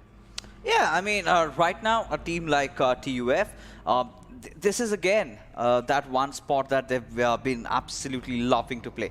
Now, this is what I was talking about, right? This, the third circle shrink. Heading off towards those George Ball containers, it's going to get so much more exciting. Now, taking a look at the second airdrop, that's the MK14. Yeah. Well, I mean, this has to be my all-time favorite. Lately, MG3 has been winning my hearts, but yeah, I still love this weapon, right? Just give that weapon an extended quick draw and a cheek pad along with the compensator. You are looking at a meat grinder, but well, this is where things start tumbling down. 40 UF as one of their players has been taken down, and Hacker apparently has his hands upon an MK14. But why was that angle that he's created for himself might create a lot of difference, but apparently UHG TUF have lost out on Thor. Yes, it did mention they have lost out on Thor, so going to be unlucky with that one. But hey, Zipion, okay, did spot him out in the open. He tried his best to kind of dish any kind of damage out there, but I feel like he more kind of like dishing out damage. It was more kind of like the suppressing shots being taken. On the other hand, they'll take a look at this aggressive approach against the grounders, and this time they are pretty much going to be grinding upon Portal Esports. They're not going to let them get that kill that easily. Nocto has managed to find one opening. Shapatar is down low as well. The nade is there, but Nocto is just waiting for the right moment, right? He lobs in that raid right next to Shapatar, but he does realize it's not really cooked to perfection. Shapatar does realize this is his right moment to strike in. Missing a lot of shots there, unfortunately. And, well, that's going to be it for the side of Portal Esports. Nocto whiffed quite a lot of shots in the end, but hey, it's fine. Portal Esports, they have a big name. It's just the first day, as I did mention, for Group C and D. Maybe we're expecting greatness in the future days, but hey, it's as long now it seems like 4 Viper as well join the fray. Third parties after third parties, and such an unfortunate moment. Yeah, indeed it was. I mean, right now, Portal Esports just getting knocked out. Even the grounders are really stepping up, and Ragnar, how on earth does he decide to kind of get this vehicle into safety. But either ways, taking a look at things in hand, we've got the 4 Vipers getting 2 kills for themselves already. But how much more are they going to get for themselves? That's the big question. But even bigger than that, where's the circle going next? As Devil did manage to spot out the players of Clarity, but eventually he takes some damage, will patch himself back up. He did mention eventually takes some damage, will manage to patch himself back up there. Let's just see how things are going to be really looking like in the future for them. 4 Viper, well, the unfortunate moment keeps on continuing for them. I mean, yeah, they did manage to find themselves quite a great third party there. So some frags were wrapped in from their side. But again, they haven't really, they are, I feel like, one of the promising teams out there without a doubt, but the execution from their side is all the time kind of being made really poorly, right? They're not really able to execute those strategies on time, or at least on point. But take a look at this approach being taken from the side of ZARAR as well. Zyro being a little too aggressive there, but instantly gets caught off guard, and F2D will be, and Fatty will be shut down. And that's going to be such an unfortunate moment for Ivy. Big team getting shut down just like that. And I'm pretty sure a team like Star are going to be feeling themselves like loser. He has to be such a key player in the entire squad of Star. Yeah, I mean, he has to be, right? The way he's been playing, kind of being the new addition to this particular roster.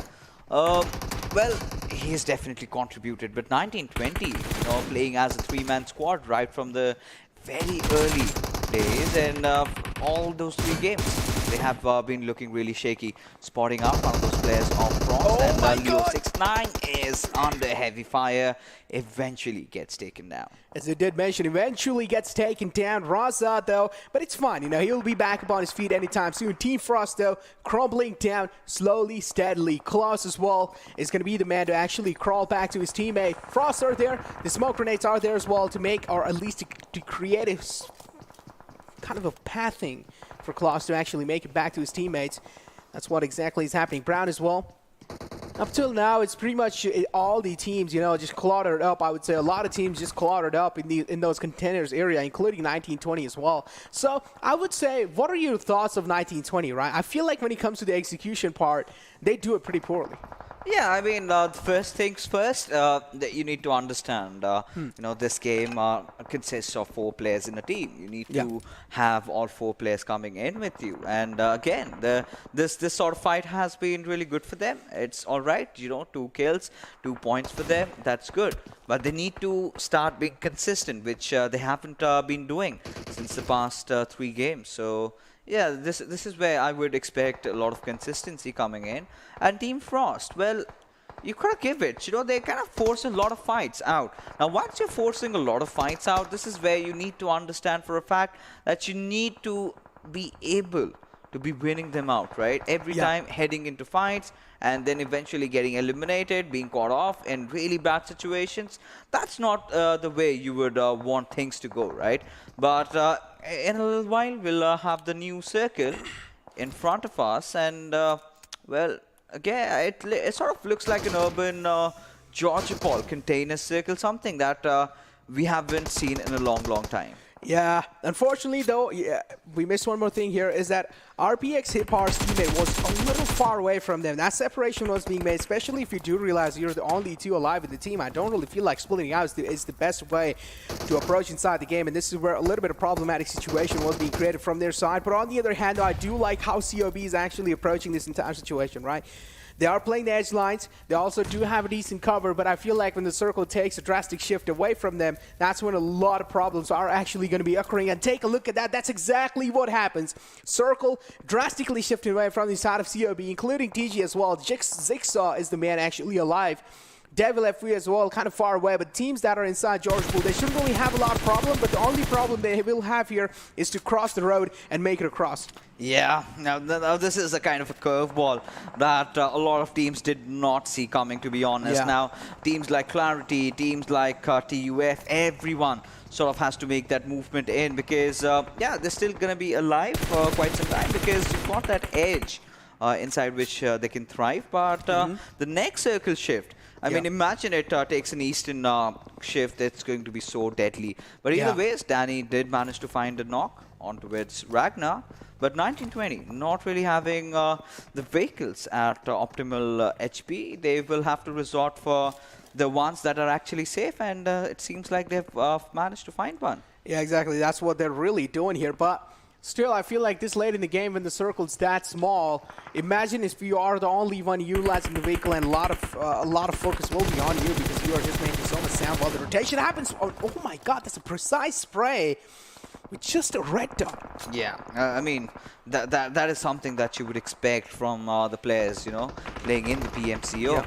This is the kind of experience that they sort of put on board. Now, you've got the boys from UAG, the UF, sort of scouting around, searching for any soul that's trying to be out in the open. And 920, they were right heading in, but have been taken in from the back lines.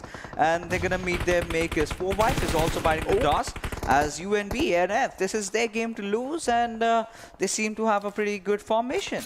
Exactly, as you did mention, they do seem to have pretty good formation. COB as well from the back lines. One lad has been taken down. Team ground as well. Zigsaw is going to be the man to actually dust or to bite the dust here. But on either hand, you also do have the lads of MOD. And they're also getting shut down. They're also getting so much kind of damage to steal upon them. TUF, I feel like this has to be one of the best games, or at least best games they have had so far. I mean, considering to the first one, I don't think so. Oh yeah, but, first game, yeah. Yeah. But Next now, to the first game, but this one is. yeah. Yeah. But right now, going up against Team Clarity, it's going to be exciting. Two big guns going up against each other, and Anonymous has all the time in the world just to tap in through the smoke, expecting to find that one little tracer marker, but hasn't really succeeded at that. But this is it. This is the moment of truth. This is where we see the next circle shift, and whom is the circle gonna favor? And it's gonna be no one right out in the open. Yeah, it's pretty much in no man's land. The shift has been there, but gotta say, in the map of Erangel, TUF pretty much shines in all the time. Even the first game had a banger of a win with 19 kills, and now as well, they're looking quite good. The positioning they have, the way they're pretty much, I would say, suppressing down teams with their bullets, they're looking pretty good and pretty promising, I would like to say that. And if as well, they are pretty much alive. They do have a massive man advantage inside here. Same thing goes with Star. They are looking quite good. They have managed to rack up 5 points for themselves, but on the other hand, though, team like Team Clarity, they have managed to find themselves 10 points. Yeah, I mean, Team Clarity, well, 10 kills already, 3 players surviving. A really good game going in for the lads, but now they have to get inside the circle. Now, Zon is going to be taking a lot of shots at them, but sort of loses out on his mag and eventually will find Team Wolf. But what on earth was Danny up to? Oh no, that's so unfortunate.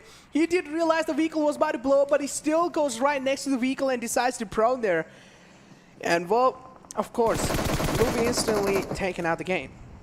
But yeah, over here we do have Team Stars locking their eyes on TUF. Now, massive disadvantage in the game for TUF is that how are they able to make it out of that geological area? Unless they have a lot of utilities, I would say a lot of smokes, and of course they can create a smoke pathing for themselves. But on the other hand, Modified as well, take a look at that, unleashing hell from the lad of NF. Now, he is there to kind of get the rest back on his teammates, but no, instead, they decide to create a smoke pathing for themselves and try and get deep inside the zone. They indeed are, and now Modified. They're dishing so much damage right from the back lines, and no one's really hurting them. But now UNB does realize they need to create those covers for themselves, and well, Pharaoh. Let's see what is this lad up to. You've got Hamad trying to come in from the bushes. Can he get spotted out? That's the big question, as nades are being lobbed out in his direction, as Hamad finally falling down to Pharaoh. As I did mention, Hamad finally falls down to Pharaoh. They also have Ghost, or actually NF. As I did mention, they had a massive man advantage, but now within a blink of an eye, one man has been completely taken down, the second man is knocked out, and his kill will be confirmed as well, so that is definitely not that great. Modified do realize there are a few teams right in the front lines, and NF being one of those. Two lads are the only one alive. And then Star as well. They have all 4 players alive. A massive, huge man advantage. If you take a look at this, right? TUF have only Edgars alive.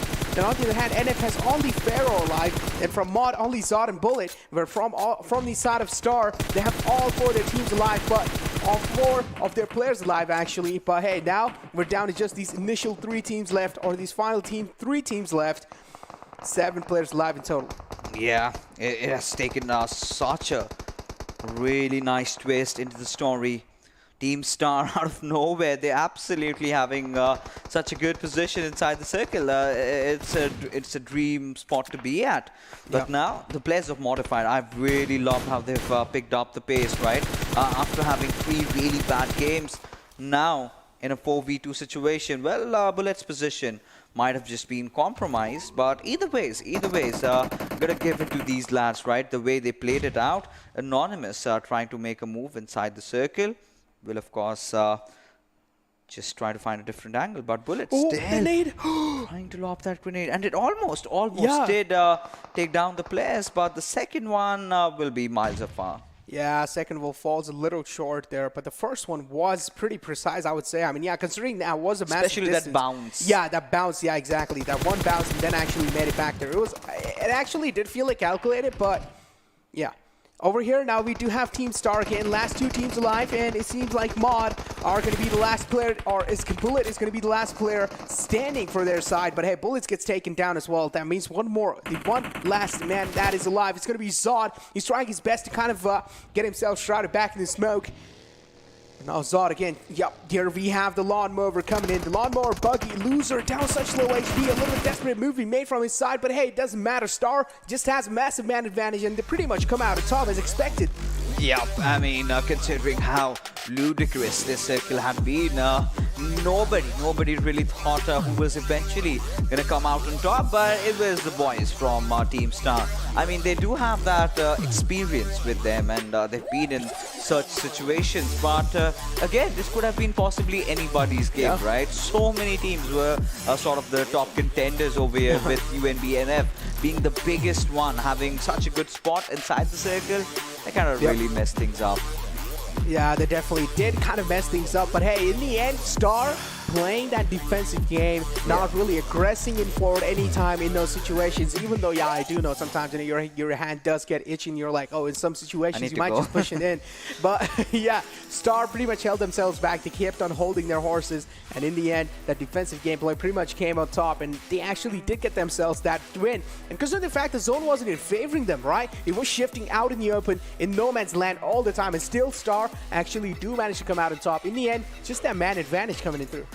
Absolutely. I mean, right now, the way this game completely panned out, it was all, again, the zone to be doing a majority of the things. Considering the first Erangel, the only difference we had it was sort of shifted towards up top north, right? This is where, again, I mean, the boys from TUF held on towards that Mount Everest position, and after that, they had to come down. That's where they did take some damage. They did somehow make it to the containers, but that is where things really got dicey for them. They could not do anything else. But taking a look at the MVP, had to be Zibian. 8 kills for this lad. Now this is something that I love to see from Clarity, right? From the first moment itself, the push that they did on towards that one squad house, just wiping out a squad down, and this shows that this shows completely as to how good Team Clarity were. But then again, Necro, the way Team Clarity went off, ouch. Yeah, I mean, I would really say in the end, honestly, like, it was just a circle, right? It was circle was out in the open, nothing much could be done. But hey, take a look at the top players. Of course, it has to be Zibian from the side of Team Clarity. As I did mention, they had a lot of kills being secured from their side, and Zibian single-handedly pretty much contributing the most throughout the team, getting himself 8 kills. Zibian, of course, has to be there in the match summary as well with the highest kills. And you also have Wolf coming in with 304 this time. We're seeing a lot of long middle kills in the region of Pakistan. Yeah, we definitely are. 300 is sort of the common number right now. Yesterday, even in Miramar, we sort of did see that. Even in Sanhok, we're seeing some big numbers. And, well, the players are really precise with their aim. And I mean, a player of Wolf stature, he can certainly pull that one off. But yeah, gotta give props to Team Star and Modified, the way these two teams played, especially Modified, considering being a two-man squad towards the end, they did really pop off big. But this is where Clarity, gets the highest kills in the server. But that one little rotation did not really work out the way they had anticipated, as a result of which could not get a lot of position points. Exactly, as you did mention, just because that, they weren't really able to get a lot of points for themselves. And take a look at this, Crown Holders, I mean, had a pretty much fantastic game, right? But then later on in this game, they just completely faltered down with 0 points. On the other hand, a big team like Portal Esports, expectations were a lot. I'm not gonna lie, I had a lot of expectations from this side, especially having a lad like Momtu, Nocto, Insane, Joker. I mean, tell me, these lads are pretty much one of the best out there, right, in the Pakistan region. And still, Portal Esports isn't really able to show themselves up, which is a little problematic, I would say. But hey, it's fine. Just it was the first day for Group C and D, but they also need to realize that the games are slipping away pretty fast from their hands. Yeah, of course. I mean, this again, we will have to take a look in the open moments that we do have coming. And even the same for Team Execute. The way the fights really started off for them, I mean, this was an absolute disaster, right? Considering how Team Execute did play that entire fight off, I really did not like the chances. And the same goes for Crown Holders, coming in, winning a chicken dinner, and then just absolutely getting decimated by Team Bob. They did not see this coming, right? Yeah. And even after that, Clarity had their own fair share of mistakes. But this is where, look at the grounders. I mean, Shapatar being so confident, just, zigzagging through in those moments, and did eventually just wipe out Portal. And again, I have to say, it hasn't really been a good day for Portal Esports. Yeah, it definitely hasn't been a really good day for Portal Esports. Like, they haven't really been showing, like, they haven't even had one of those flashy moments, I would say, because up till now, they have been pretty silent. Modified over here, yeah, as you did mention, Clarity got wiped out quite unfortunately. Decided to just go in front right next to the vehicle. Well, I mean, he did know he was smoking, but still, I mean, hey, it's fine, unfortunate moments do happen. But Modified in the end, they were facing off against Star. But hey, just the man advantage just came in huge in the end.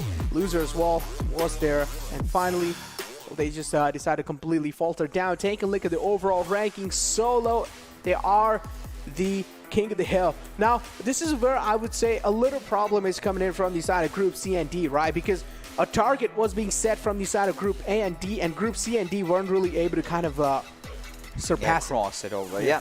I think this is where a little bit of consistency could have helped them, The same problem that we did witness with teams from Groups A and B yesterday. Of course, that 1 point difference being over there, but look at Clarity Esports, considering how they started their day, where they were completely not looking interested at all, to being almost the second highest fraggers in the lobby, just 4 points shy from TUF in terms of those skills. So again, tomorrow it's going to be really interesting for us. And yeah, for all you viewers, just a quick reminder, only the top 14 teams are going to be qualifying for the final. So that's going to be interesting. You need to stay in at least that top 10 mark to make sure you do have the cushion. But then again, the team at the 10th position, we have BFM with 42 points. Now, taking a look at Crown Holders, 39. So just 3 points high. So cushion? I don't think so. Yeah, cushion definitely not there. Cushion definitely not there. Considering the fact that tomorrow, I mean, Group A and D are going to be playing in. So I do want to see what they have, right? Because in Group A, you have like big teams like Team Sky coming in through. Then you also have 52 Rage. Then you also have North Esports in itself. And then you also have Quraysh Esports. So they all have been really good throughout yesterday. And especially considering the fact in Group D, I would say tomorrow is the day of big teams, right? You also do have TUF, NF coming in, IV as well. Crown Holders, again, they are going to be getting another chance. But look at teams like, Freestyle, Maxed, Portal Esports. What on earth are they doing? I mean, it's going to be so important for the teams to step up, because if this sort of goes on, then I mean, we aren't going to be seeing them in the finals anymore. This is going to be so disappointing. I mean, at one point, of course, we're going to be happy about the fact that the new teams would be stepping up. But right now, we've been talking a lot about the teams, right? Let's take a look at the kill leaders, and Zebian being the man who's been shining apparently 17 kills with his lad, and the big guns from Team Bubble finally stepping up. Yeah, exactly. I mean, to be honest, this is what I expected, right? Pretty much a fragging potential from their side coming in inside the game, guns blazing, but still, we did see Bubble kind of showing a lot of defensive gameplay and decent amount of maps, but in the final game, I felt like they finally did step the pace up because they realized, right? They realized, all right, we have been, just playing out kind of a safe war here throughout the day. Maybe it's time to go full guns blazing in, and that's what they exactly did.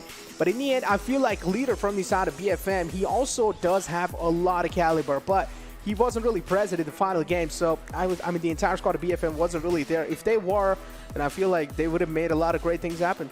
Yeah, I mean, maybe tomorrow they could just come in and, go popping off yet again. But with that being said, ladies and gentlemen, we are finally done with all our games for the evening. We're going to be calling it a night, so we're going to see you tomorrow. So you don't forget to tune in then. Till then, take care and have a good night.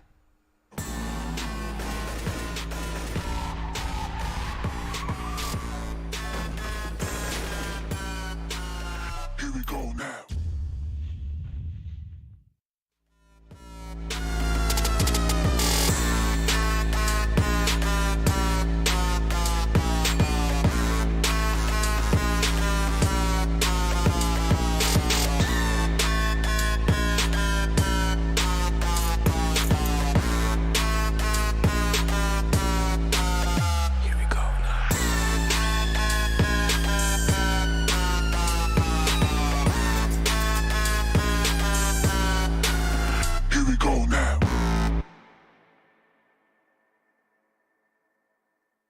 Here we go now. Here we go now. Here we go now.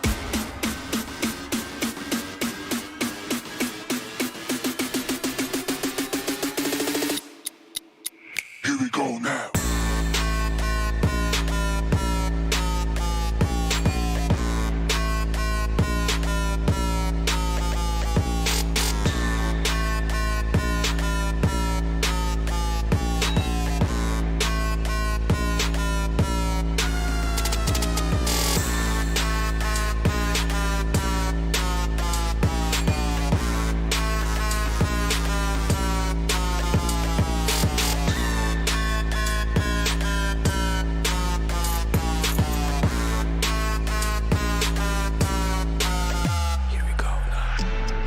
Here we go now.